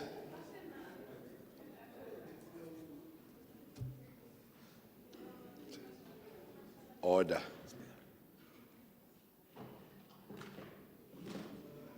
Chair of Chairs. You are out of order. Thank you very much, Speaker. If I were to speak like opposition in a democratic society, today in South Africa, having acknowledged our history, I will pick some of the elements that Honorable McKay says to acknowledge where good things have been done, to raise challenges where problems still persist. That is the first trait that I think we must really encourage opposition to work on, because that's what the people of Free State need, and for that I congratulate him. If I was a leader of the Freedom Front Plus, I will tell the people of the Free State, yes, that the department lost 50 million rand in terms of its HSTG, but it also gained 50 million rand on the ISUPG, so that we balance the truth. That point did not come out. That the same treasury, we say, had no faith in the department. They had faith to give us another 50 million rand. And we raised our strong objections on the 50 that they took, and we still believe that their case was never tied, not at all. We will also say that there is consequence management, in a sense that in last year in the committee, there was a GIC contract that was done in a wrong way, and yes, the department has cancelled that contract. This is what I will say as the leader of the Freedom Front Plus, to say that the department, despite the challenges, there's beginning to be glimpses of the right things or correct things that have been done, and as opposition, we acknowledge them. We'll also acknowledge that the department, we understand why the former HOD of the department had to be released, because we needed to change the entire setup. And when the Premier dealt with this particular matter, there were a lot of stories that were interfering in the administration. So I'll expect the Freedom Front to say we support the Premier in terms of the reshuffling of the HODs, because we are attending to the capacity of the government to deliver. Part of this include one fellow of a company called Madwala or Amadwala, who, when the government dealt with him to cancel his contracts, he goes and make an allegation that we all want to treat as if it's a serious allegation, that the Premier wanted money. How can she want money from him when he cancelled him and his contracts? The bagger was simply not delivering.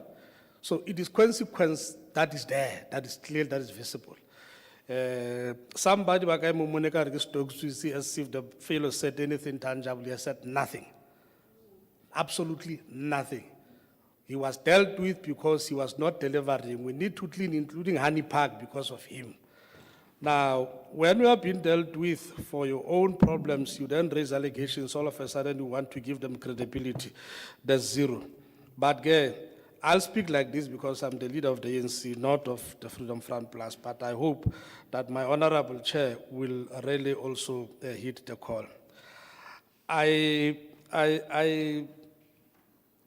If I was the leader of the EFF, of course I will say we need to do population growth control so that the resources can cope with the problems we have. We cannot have, we've already spoken about the 20 million growth between 95 and 2023 and how our resources are battling to cope with that. The houses really are meant for the vulnerable, and we'll always wish that we can offer them more, but we can't. Unfinished projects, we're dealing with this.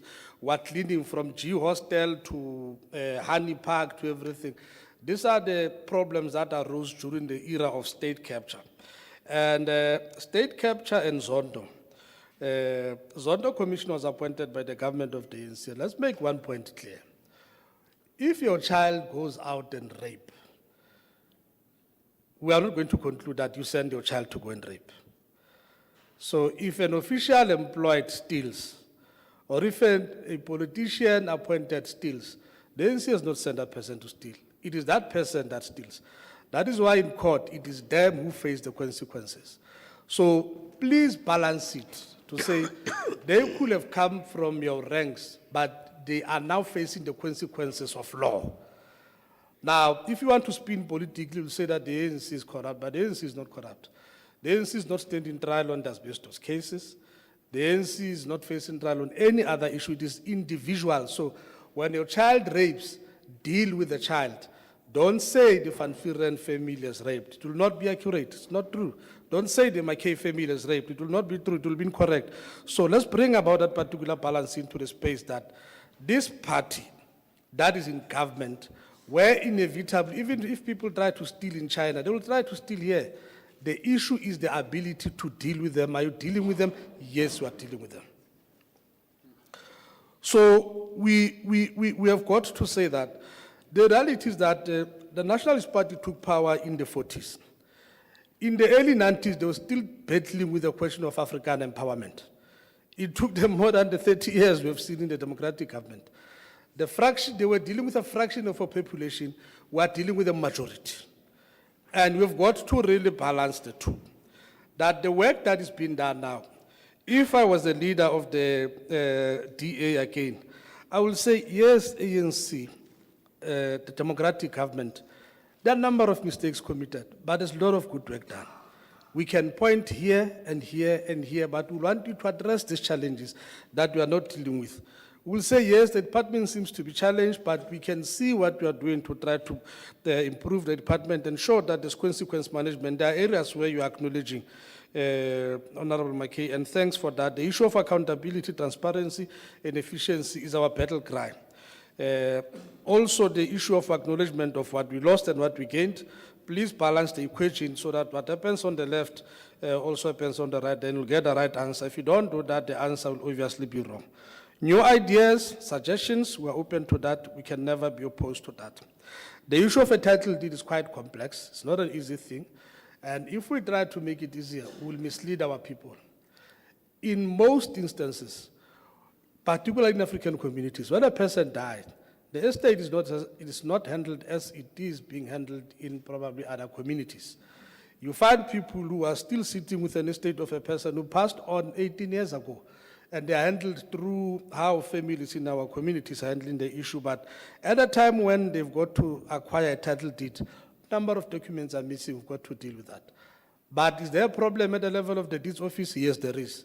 Is there a problem at the level of municipalities processing this thing? Yes, there is. And we need to solve that. So simple level the playing field and let's deal with the issue so that we at times, Speaker, don't sing the lyrics of a song. I mean, a song about the lyrics that really do not exist. I will have thought that the opposition will dance to the new song. That yes, we've got 1,400 sites together with roads, water, and sewer in the Ditlhabeng. Yes, in Mutaka, we're halfway on the 5.5 sites that we're doing there. Yes, in Sasolburg, we are also halfway in terms of that particular project. And yes, we have kick-started the wheels of building houses in the Free State, which was not happening for years. And yes, we have acknowledged that there's a problem of historical houses. We are dealing with it, including the problems we have about Faranani project. That is not yielding the type of desired results, but the department is intervening in that. That's a song that we'll have wanted to hear. And I still believe that we'll hear that song. The population is ever expanding. There's a migration from the farms to the townships. Our people are being either moving on their own or they're being evicted or they're being forced to move. And the pace and the time you take for a development of a township, it is not coping primarily because we do not have equivalent resources. And the question of construction of building new areas, in as much as we have done it well in the last 20 years, we have always been playing a catch-up game. Remember I said when we took power in 1994, we had to start to build areas that have got services such as water and sewer for the new areas, but we also had a catch-up to do because the townships that did not have this particular issue. And it's a reality that only those who were born and bred in the township will understand this particular issue. The same goes for roads, public amenities, and so on. So it's a catch-up race as well as the dealing with the legacy that we have inherited. What is our wish? That one day we'll have an opposition that is progressive enough that when they stand up and speak, we know that they speak on behalf of the people of the Free State.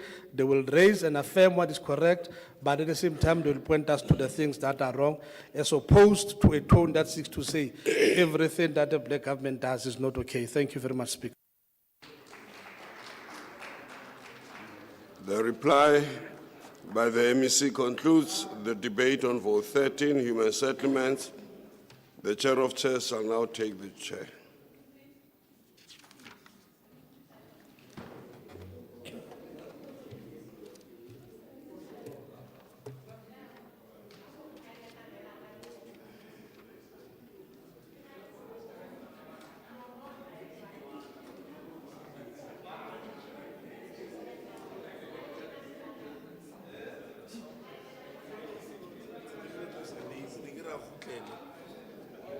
Yes, Secretary. Negere tlosa metsi, ne ke re ha kgutlela.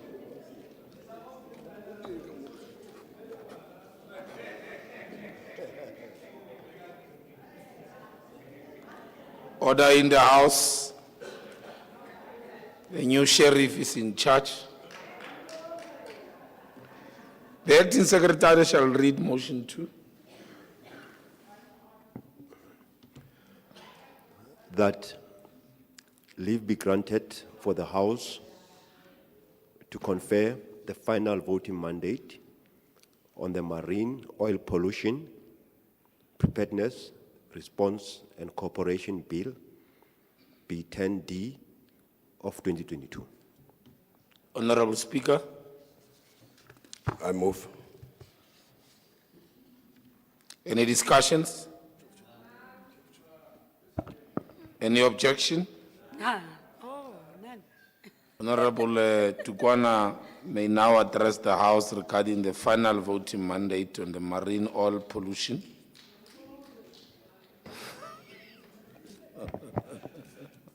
Chair of Chairs, Honorable Premier, Honorable Chief Whip, Leader of Government Business, members of this distinguished House.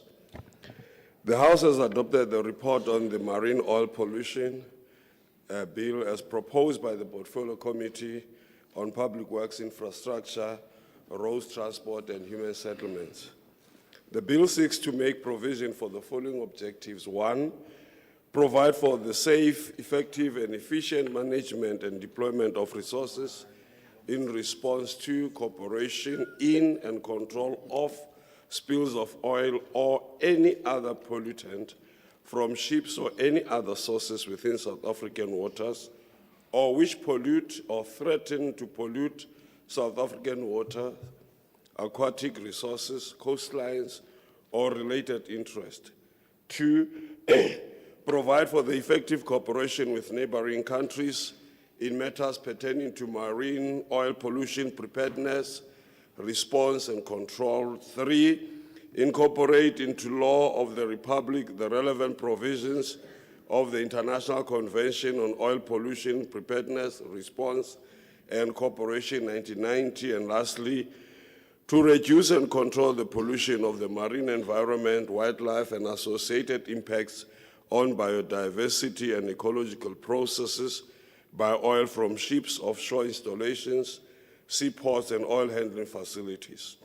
Honourable members, I wish to assure the House that the Portfolio Committee, under the stewardship of Honourable Chairperson Mr. Van Vuren, have complied with all processes related to the consideration of this bill. Honourable Chair of Chairs, in compliance with the mandating procedures of Provinces Act, I now place this bill before this plenary to decide on the final voting mandate. I thank you.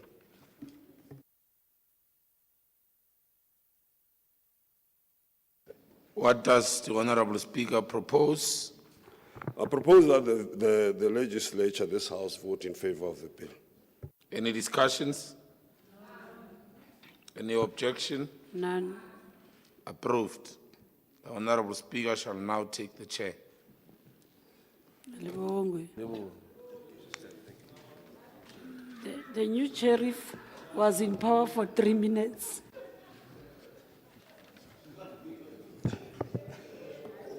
Well, the old sheriff is back.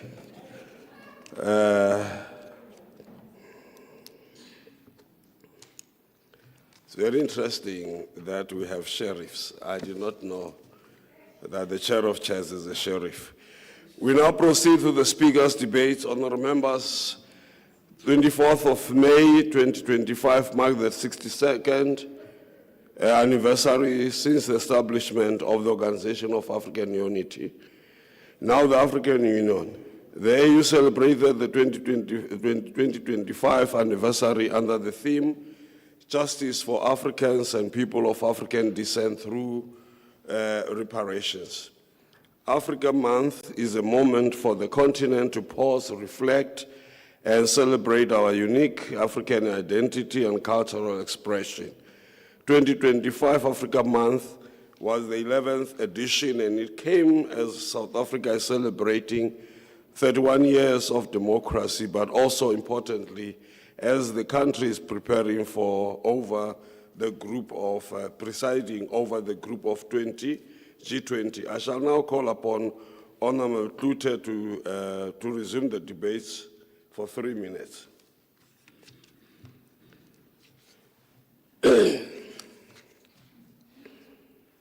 Thank you, Honourable Speaker. When I read the subject of this debate, Justice for Africans and People of African Descent through reparations, I paused and asked myself, what is meant by people of African descent? And what exactly is meant by reparations? I remember the last time I stood here, that was during the previous administration, and I said, I am an African. I heard the giggles and the laughs from the benches on my right.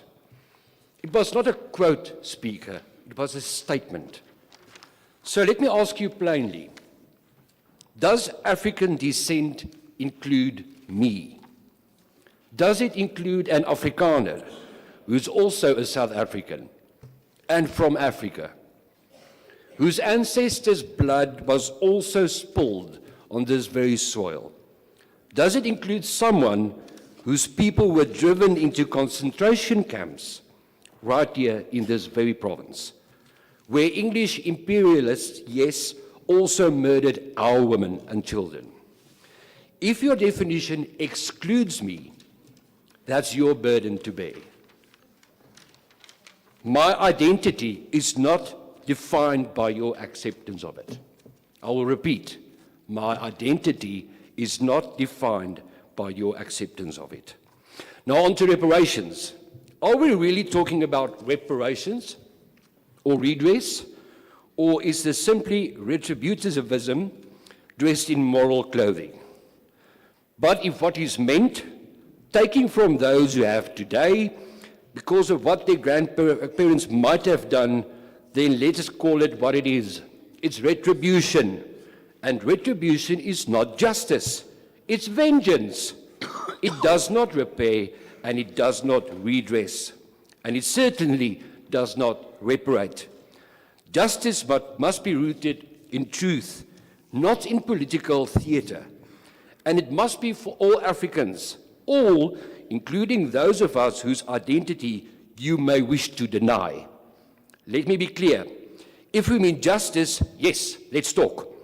If we mean building and restoring, then we stand ready. Speaker, ek sluit af met 2 aanhalings deur een van Afrika se mees onderskatte filosofe, C.J. Langenhoven. En hy het gesê, en ek haal aan, Afrika is nie die donker kontinent nie. Sy is die kontinent van sonskyn, van hoop en van onongunde moontlikhede. Afrika is nie net die land van ons vader nie, maar ook die land van ons kinders. Dankie, Speaker. Thank you. Honourable Dipogo.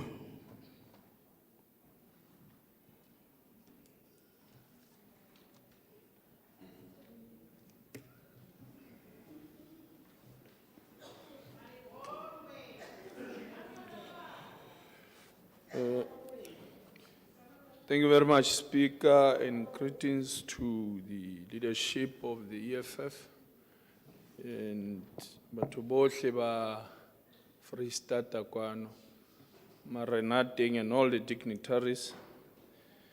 Today I stand here with a heavy heart, Speaker, because from the June 16th celebration and commemoration that we had for KZN, we lost 12 lives. And we wish to send our heartfelt condolences to those fighters who are from those families that lost these lives. But we meet here today and we have to carry out the business of the day, where you gave us a topic, justice for Africans and people of African descent through reparations. We had celebrated the day, African Day, the 25th of May 2025. I think that was a 62 years commemoration, Speaker, of African unity. And we acknowledged ever since then, as the EFF, that the problems of African continent were brought here by ships. And they remain with us till this day. Top of the list is imperialism, whose prominent features are white supremacy and dominance. This dominance exists in all spheres of our lives, ranging from social, academic, and economic spheres. However, if we were to characterize this imperialism, we will realize that it hails from the West and is draped in whiteness. According to it, anything that was African and black was labeled as backward, underdeveloped, and barbaric. These imperialists and white supremacists saw it befitting to dispossess us, colonize us, and enslave us, because we could not own anything, control anything, nor reign on top of anything. They decided to convene a conference sometime in Berlin and decided to appropriate themselves pieces of Africa and left Africans and blacks stranded. And since then, this is who we have become. And this was done, these positions were done with wars, violence, and barrels of the gun. Majority of African countries have been colonized since, with Ethiopia being one exception. All honor is credited to His Imperial Majesty Haile Selassie, and Ghana became the first country to gain its independence in 1957, with Kwame Nkrumah becoming its first president after its just hold on, independence. Member Khobane. Speaker, I wanted to know whether you can allow me to ask the honorable member whether is he saying that Ndati Lute is not an African?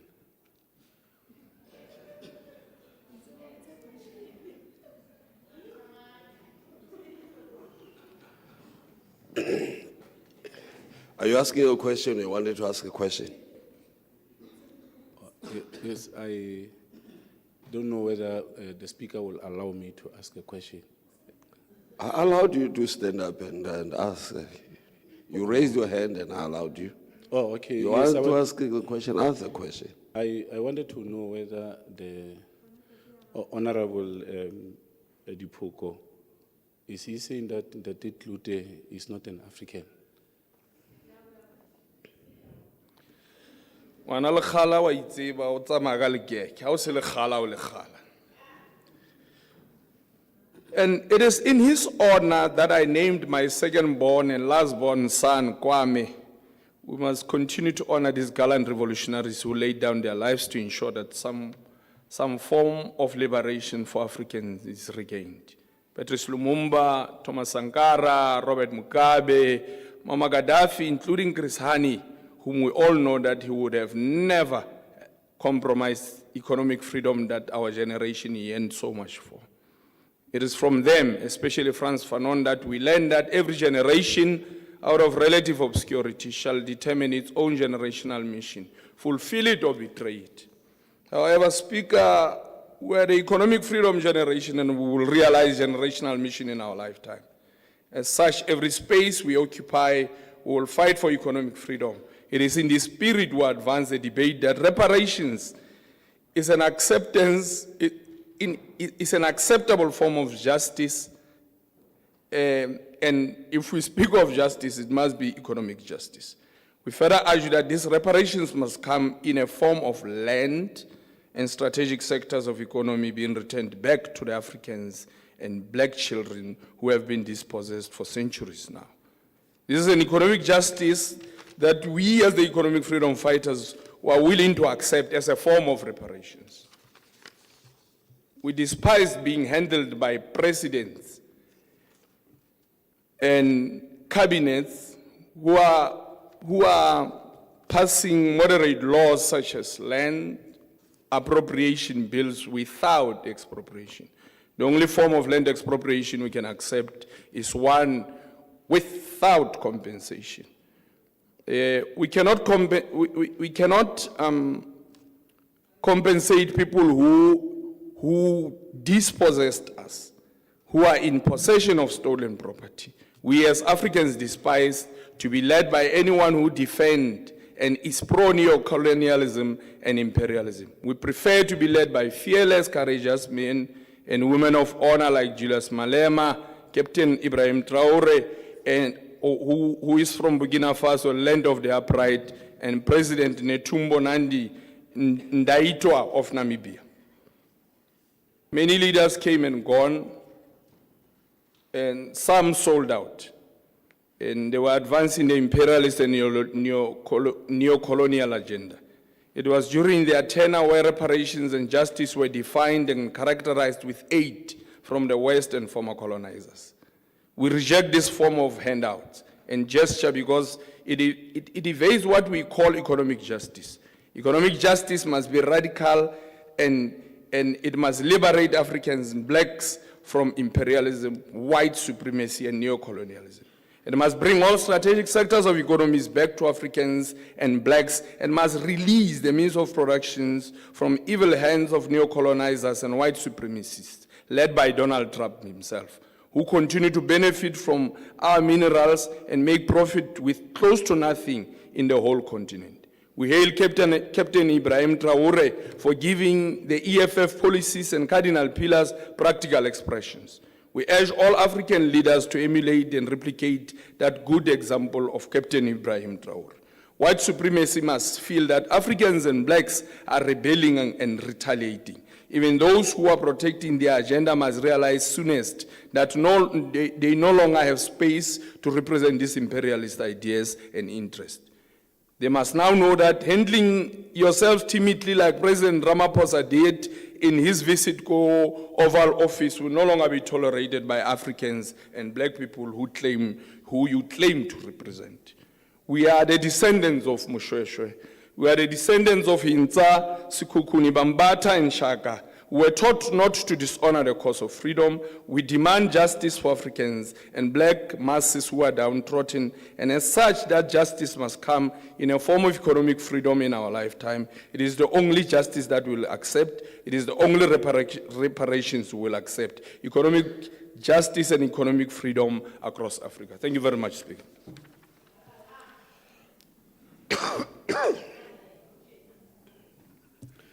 Honourable Member Mokoena.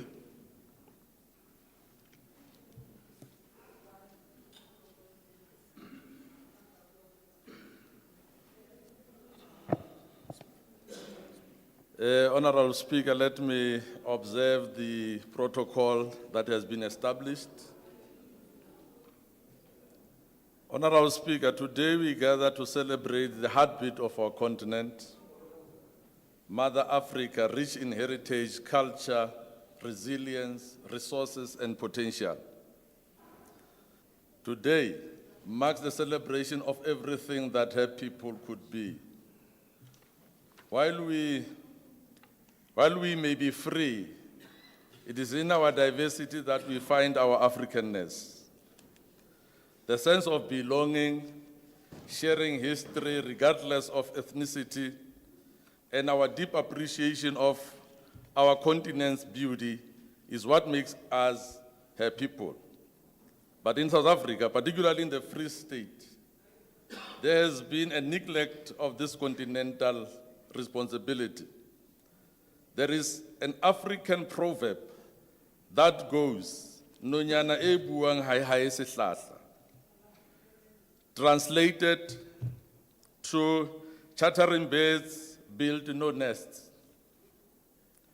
We have witnessed with recent budgets debate and in the years before, ANC members standing at very podium, making promise after promise, and yet nothing has changed. Our economy is not growing, people do not have jobs. Our infrastructure is degraded, crime is out of control, and people are struggling to make ends meet in their homes. This ANC government has cost this province billions through corruption. They have looted while our people suffer. To be an African means to share in the struggle of the people and to overcome with the people, not to further entrench their suffering. Rema Africa hobane re ema mmoho. I want to say this, chattering birds.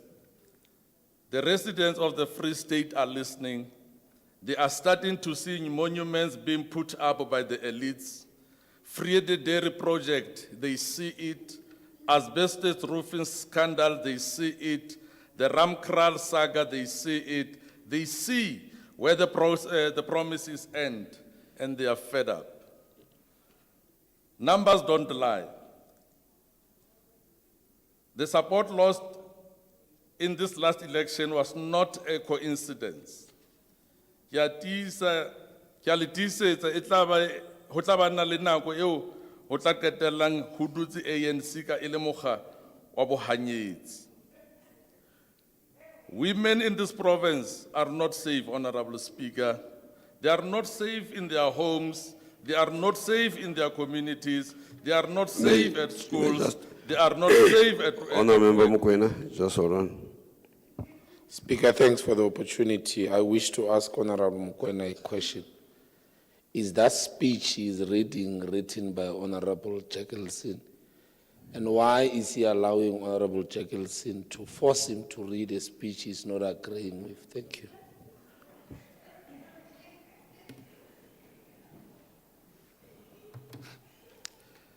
The occurrences of gender-based violence keeps escalating.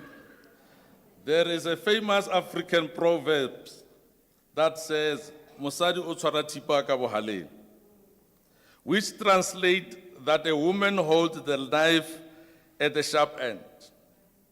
Now, this proverb for many years has been used to describe the strength, resilience, and capabilities of a woman, neglecting the pain, the hardship that women face in the act. And while we cannot deny a woman's strength, we need to free them from the violence. It is a responsibility to keep, or rather it is our responsibility to keep them from harm, and when harm has already happened, ensure that they get justice. Almost every year, we call upon the Premier to adopt a strategy and a zero-tolerance approach in addressing gender-based violence in the province. We urge the MEC, responsible for social development, to assess the availability of resources to provide immediate relief to GBBF victims. Again, the birds were chittering at the ANC Freedom Day celebration in Grassland. And I hope that it was not just a shop talk, but actual work will be done. Work to bring justice for GBVF victims. Work to protect our women and children from violence and femicide. Work done to foster positive masculinity in our community. Watinta bafas, watinti mbogot. You strike a woman, you strike a rock. Women need a government that will be their rock, a government that will apply national gender-based violence and femicide strategy. But Chamaruna ba sokola, and we are to blame for that. A child who is not embraced by the village will burn it down to feel its warmth. More than half of the Free State youth is unemployed and discouraged. If this government cannot cultivate an environment conducive for job creation, where young people can benefit, how can we expect them to give back? True reparation lies in freedom, fairness, and opportunity.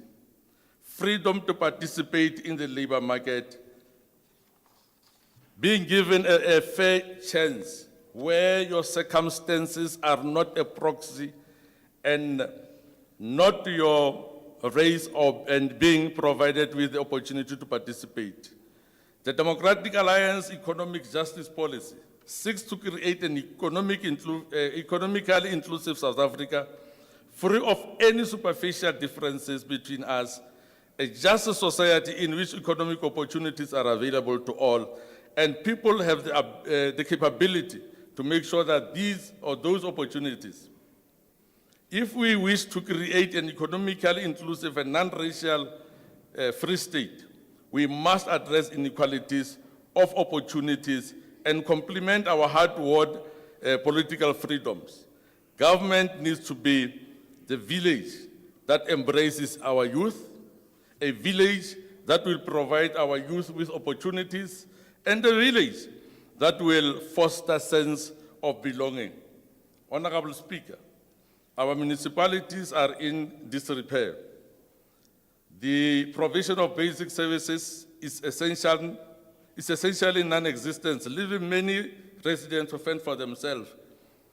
In many municipalities, sewer systems have collapsed. Due to this, many of our drinking water sources are contaminated with sewage.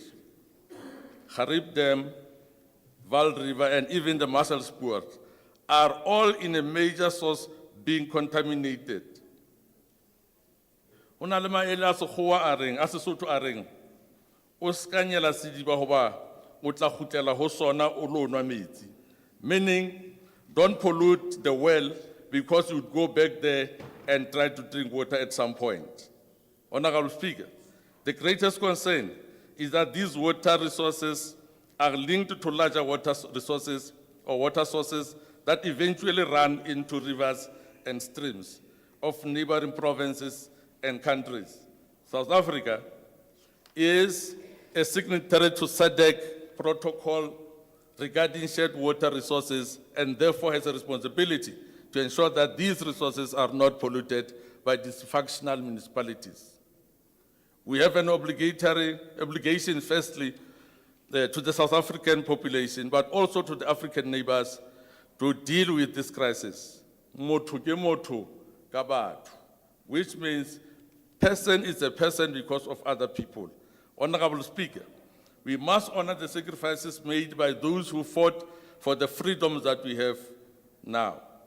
We must do this with more than words, but with action.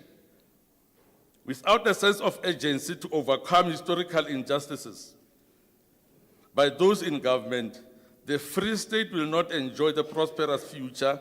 The realization that there is a race to attract investment and skills has not fully dawned on those in power, as current policies, including targeted redress, continue to increase transactional costs for business and to drive away those with skills, entrepreneurial ability, and capital. If we act immediately to focus redress on the causes of economic exclusion for majority, as opposed to transferring resources between the elites, we can get the province back on track sustainably and for the long haul. The private sector can help us to accelerate our efforts for a more inclusive society, but only if we adopt a whole-of-society approach.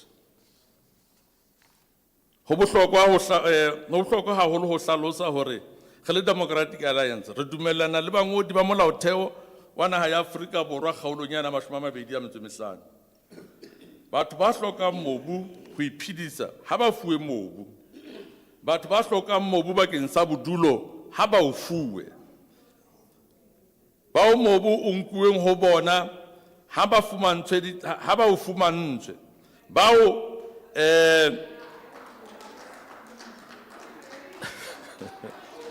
and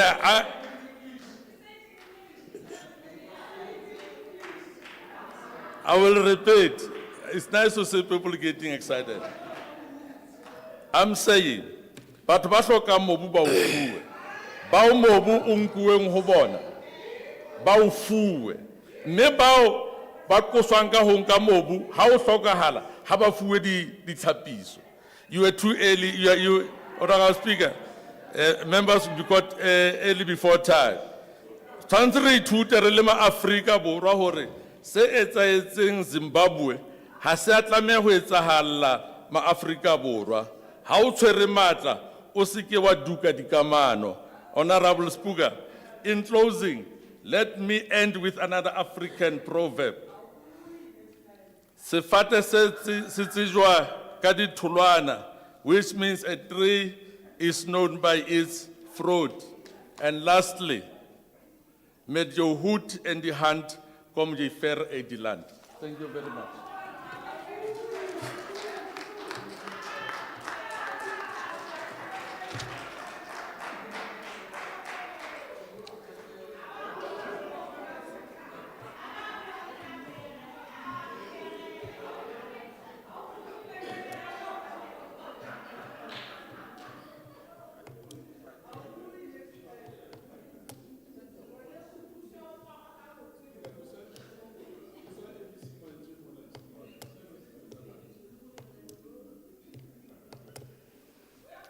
Yeah. Honour members, this excitement is not enhancing the discussion and the debate. Please, Honour Manje, go back to your seat.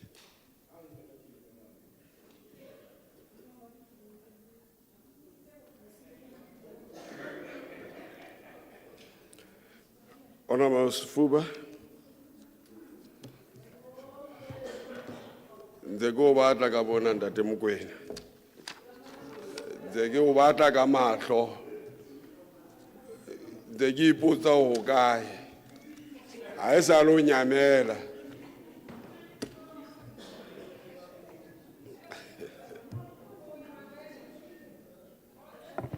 Thank you, Honorable Speaker. Let me greet the Honorable Premier, Honorable members of the Executive Council, Honorable Chief Whip, Honorable Chair of Chairs, members of this august House, the people of the Free State, good day. Honorable Speaker, responding to Honorable Klute, Honorable member has this way of making it seem to be an organization that discriminates against anyone in this country. And we always remind him that we have adopted the Freedom Charter as our guiding document as the ANC. And just at the beginning, it says, South Africa belongs to all who live in it, black and white. But that does not mean we forget about the past. We will always refer to the past. There is a Genesis, that is why even in the Bible, there is a book called Genesis, the beginning, which outlines the history. Honorable, no, I'm not going to take a question. You may take it. Thank you, Honourable Speaker. I'd like to ask the Honourable Member if she thinks that the Honourable Klute and everyone who looks like him in this House is an African. Thank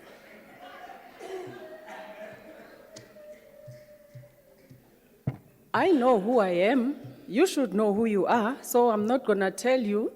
All that I'm saying is that South Africa belongs to all who live in it, black and white, with its history and all. As we engaged, I understand, Honorable Mokoena, why it would be so difficult to engage in this debate, because this debate is based on the 25th of May, 1963, which is not the day that just happened. It happened after 32 countries who were colonized by different countries from Europe met and decide the future of Africa as a continent. As we engage around the subject matter of our beautiful continent of Africa, our motherland, our pride, and the cradle of humankind, it is befitting that we first and foremost send our fraternal greetings to our fellow African brethren here in this continent and in the diaspora. The genealogical umbilical cord that continues to connect us wherever we find ourselves will forever remain unbroken. Our solidarity and unity should thus remain unshattered despite all the challenges and fragmentation occasioned by our colonial past. As we celebrated Africa Month during the month of May, we're reminded of the proud heritage that we possess as a continent. And we say this not of sheer boastfulness, posturing, and unfounded triumphalist rhetoric. Our assertion about our pristine historical past is born out of empirical data, and we should not shy away from celebrating that past like colonialism taught us not to have pride in ourselves. Honorable Speaker, one of the foremost African intellectuals in reflecting in his well-researched seminal work about how Europe underdeveloped Africa, makes a point about Africans are always placed in a situation where they have to seek approval and recognition whenever they have to articulate their historical achievements. The same fact is repeated by Chinua Achebe, the preeminent African literary giant, who is best known for his magnus opus, Things Fall Apart. As we reflect on Africa, its history, its challenges, and of course, its well-documented achievements, we need to draw important lessons in terms of the future of the continent in general and in our country in particular, and we must do so unashamedly, without equivocation and without apology. Let us, however, start from the beginning. Let us start by confirming the undisputable historical facts that have to be known to our current and future generations, that pre-colonial Africa was a state of affairs characterized by its own challenges and contradictions, but also by progress and development. It is in his thoroughgoing research that Walter Rodney, demonstrating how Africa enriched Europe and how in turn Africa was underdeveloped by Europe, that Walter Rodney is able to scientifically and empirically demonstrate how Africa was on its own independent development trajectory. We employ the Marxian law of uneven and combined development to come to terms with the historical fact. Of course, Africa's development was not even within itself as compared to other cultures around globe. It is, however, also a fact that those other cultures or continents like Europe were also not even in their development internally and as compared to other cultures. It is something that should be common knowledge that every society has gone through various stages of development, what in Marxian terms is referred to as modes of production. These historical stages of communalism, feudalism, slavery, and now lately capitalism have invariably been experienced by all cultures around the globe at different periods of history. However, the ideology of racism, subaltern whiteness, and white supremacy would want us to believe that Africa's communalism and feudalism has been an exception to global development. To this, we must respond, and respond with a vociferous and resounding rejection, like our anti-colonial forebears, such as Kwame Nkrumah did. We must assert and reassert Africa's place in history and human development. In doing this, in agitating for Africa's pre-colonial advancement, will not be alone.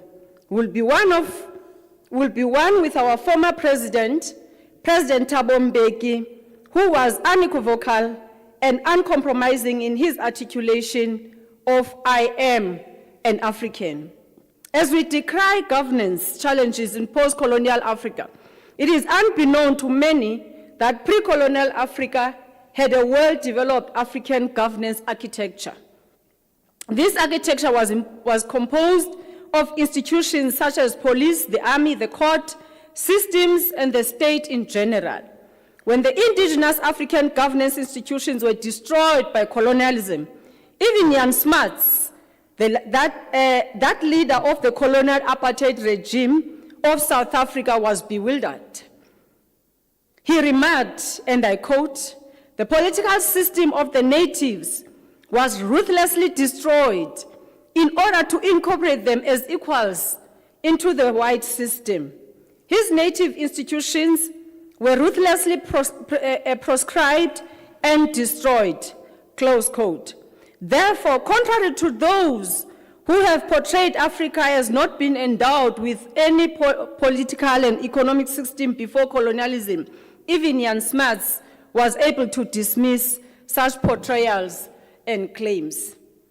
Honorable Speaker, if this historical past, a past which was not a past of barbarism and a heart of darkness as alleged by the white colonial supremacist by the name of Joseph Conrad, then how did we get here?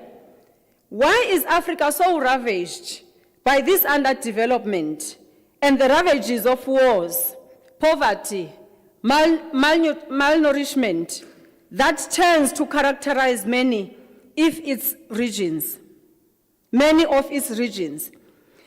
Those who don't want to come to terms with the legacy of colonialism, capitalism, and what Vladimir Lenin called the highest stage of capitalism, which is imperialism, they would prefer to tell us Africa's underdevelopment is as a result of lack of industriousness, lack of entrepreneurial spirit, lack of scientific knowledge, and all that. That is when they make all efforts to divert our attention from the real causes and the real roots of Africa's underdevelopment. In responding to this question, we should go back to the simple question, and this question is, if Africans were not so astute in terms of knowledge and wisdom, how come that pre-colonial African cultural artifacts are in the museums of Europe? And why are those European museums, up to this very day, refusing to return those pre-colonial African cultural artifacts, despite the protestations from Africa? If there is no cultural, intellectual, material, and scientific value in those artifacts, why did the colonial masters take all the trouble to plunder African societies and ship all those artifacts all the way to Europe? And why the refusal to return them back to Africa? The answer is simple, Honorable Speaker. Africans produced so much, not only in terms of culture, but also in terms of architecture, as can be seen through the walls of Mwene Mutapa, that is the Great Walls of Zimbabwe, which dates back to pre-colonial times in the 15th and 17th centuries, the Egyptian pyramids, the iron melting and gold ornaments that even during those times could still be manufactured. We can add to the long list of pre-colonial achievements the pre-colonial African kingdoms of Mapungubwe, which thrived here in South Africa between the 11th and 13th centuries, as well as the Basotho and Zulu kingdoms under the inter alia King Musheshwe and King Shaka Zulu. To accept and admit to this reality will go against the dominant racist ideology about other cultures being inferior and only the Salberton whites being of superior mind. It will also be to admit the crime of colonialism, which, having started in 1885, with most brutal, resulted in the underdevelopment of the continent.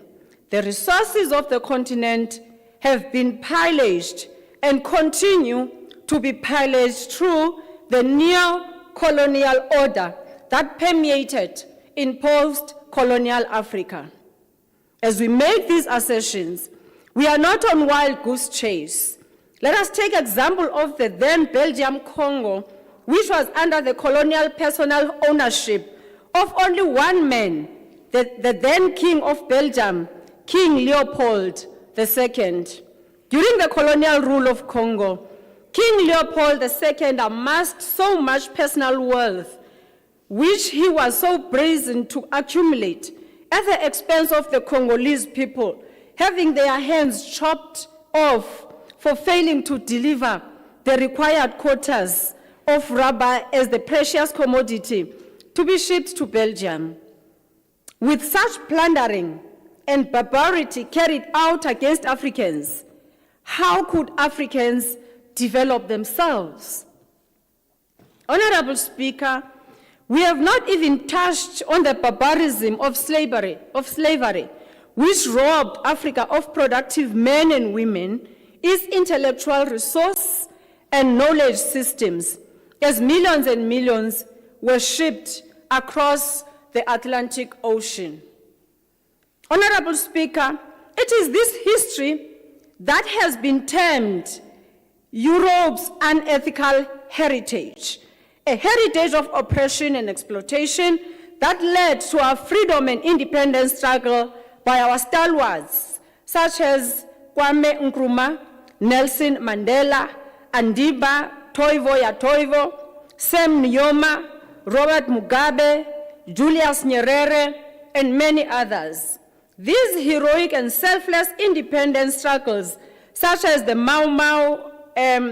the heroic and selfless independence struggles, such as the Mau Mau rebellion in Kenya, the liberation revolution in Liberia, the anti-apartheid struggle in South Africa, and many others, resulted in ultimate political independence of African states. The forebears of our liberation and independence heritage from the 32 African countries convened in Addis Ababa in Ethiopia on the 25th May 1963 to affirm Africa's sovereignty and right to self-determination through the institution of the Organization of African Unity, which later became the African Union in July 2022 in Durban. That is where the Africa Day comes from. Honorable Mokoena.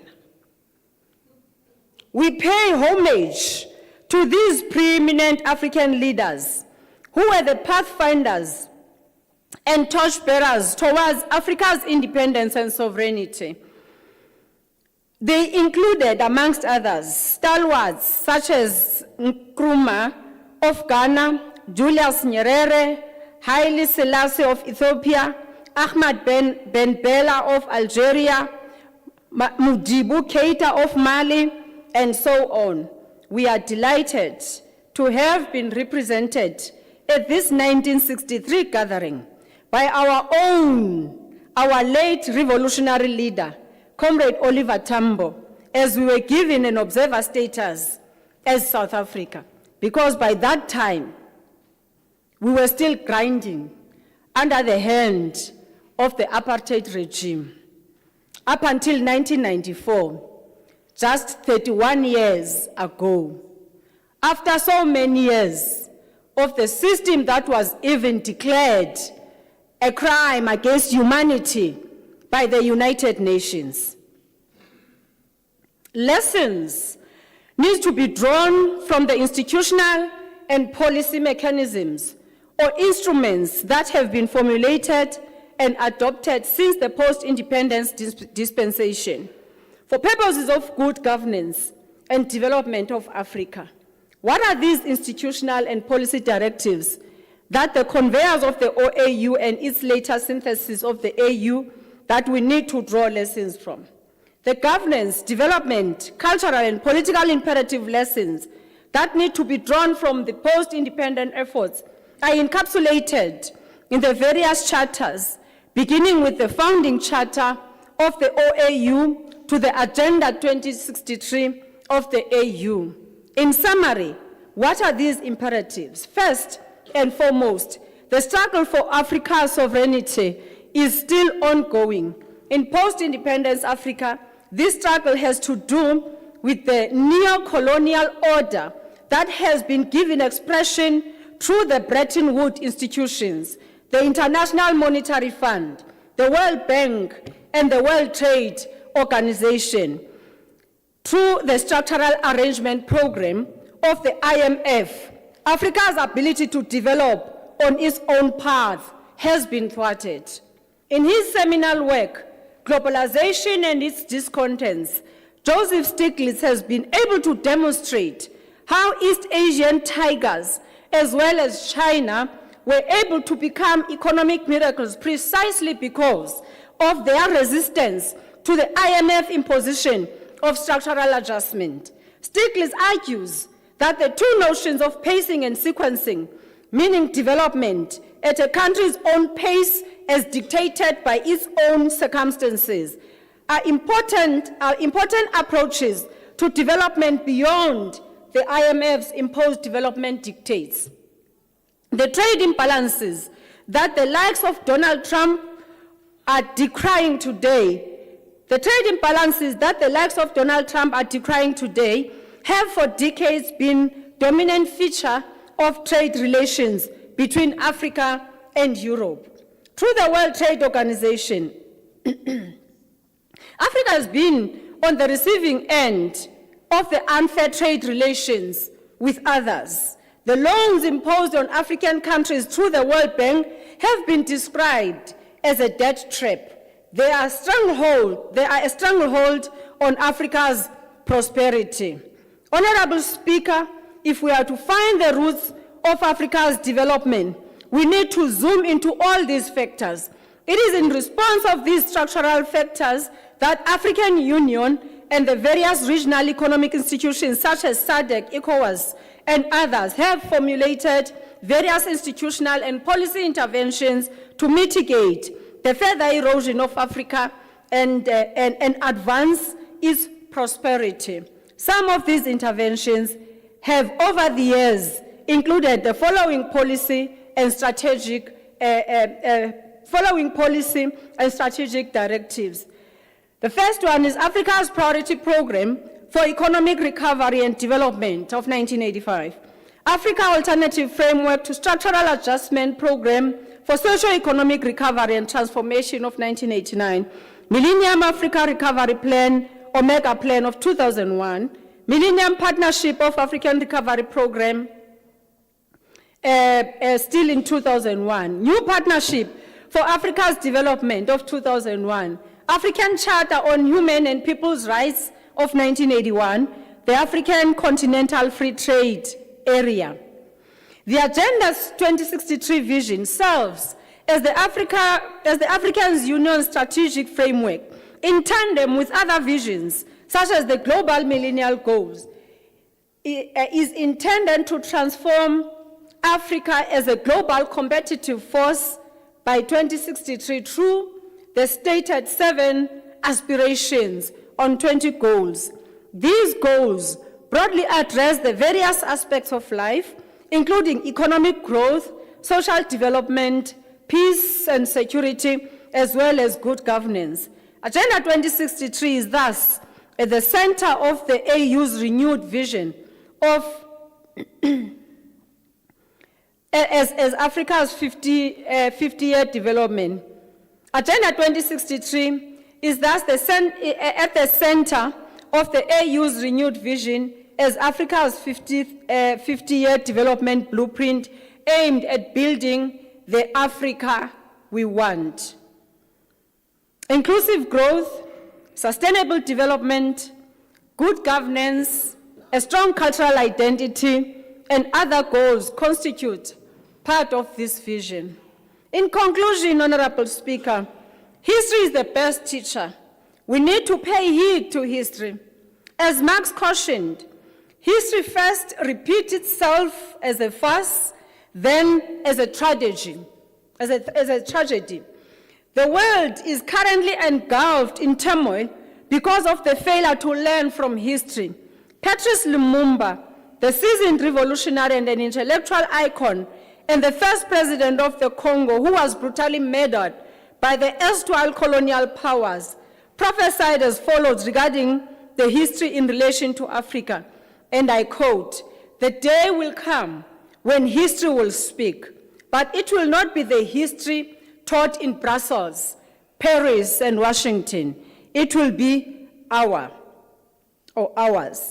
Inculcating a sense of history about our African historical distant past, we'll be able to demystify the myth about Africa being a dark continent, a heart of darkness, as Joseph Conrad purported." On 28 May 2025, one of our leading formidable African intellectual, Ngugi wa Thiong'o, passed on. His passing on reverberated across the literary world like a baobab tree falling thunderously in the forest. It is the likes of Ngugi wa Thiong'o who implored us and made a clarion call for us to decolonize our minds. Let us decolonize our minds.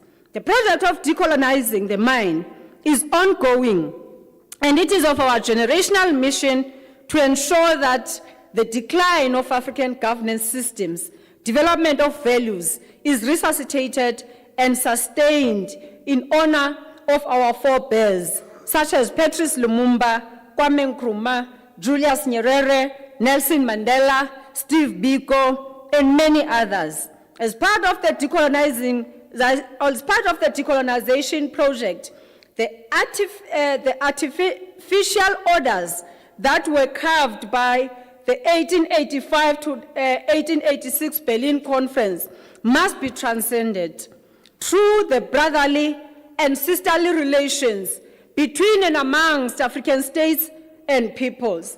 Cultural and economic relations must be solidified more than ever before. Honorable Speaker, it is incumbent upon all of us to ensure that this mission is accomplished and that Africa's place in the global world is secured. I thank you.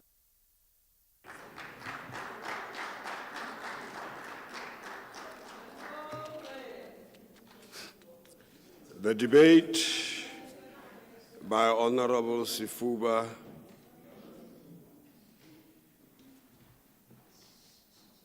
ayenza kulinda wenza iparade yakho.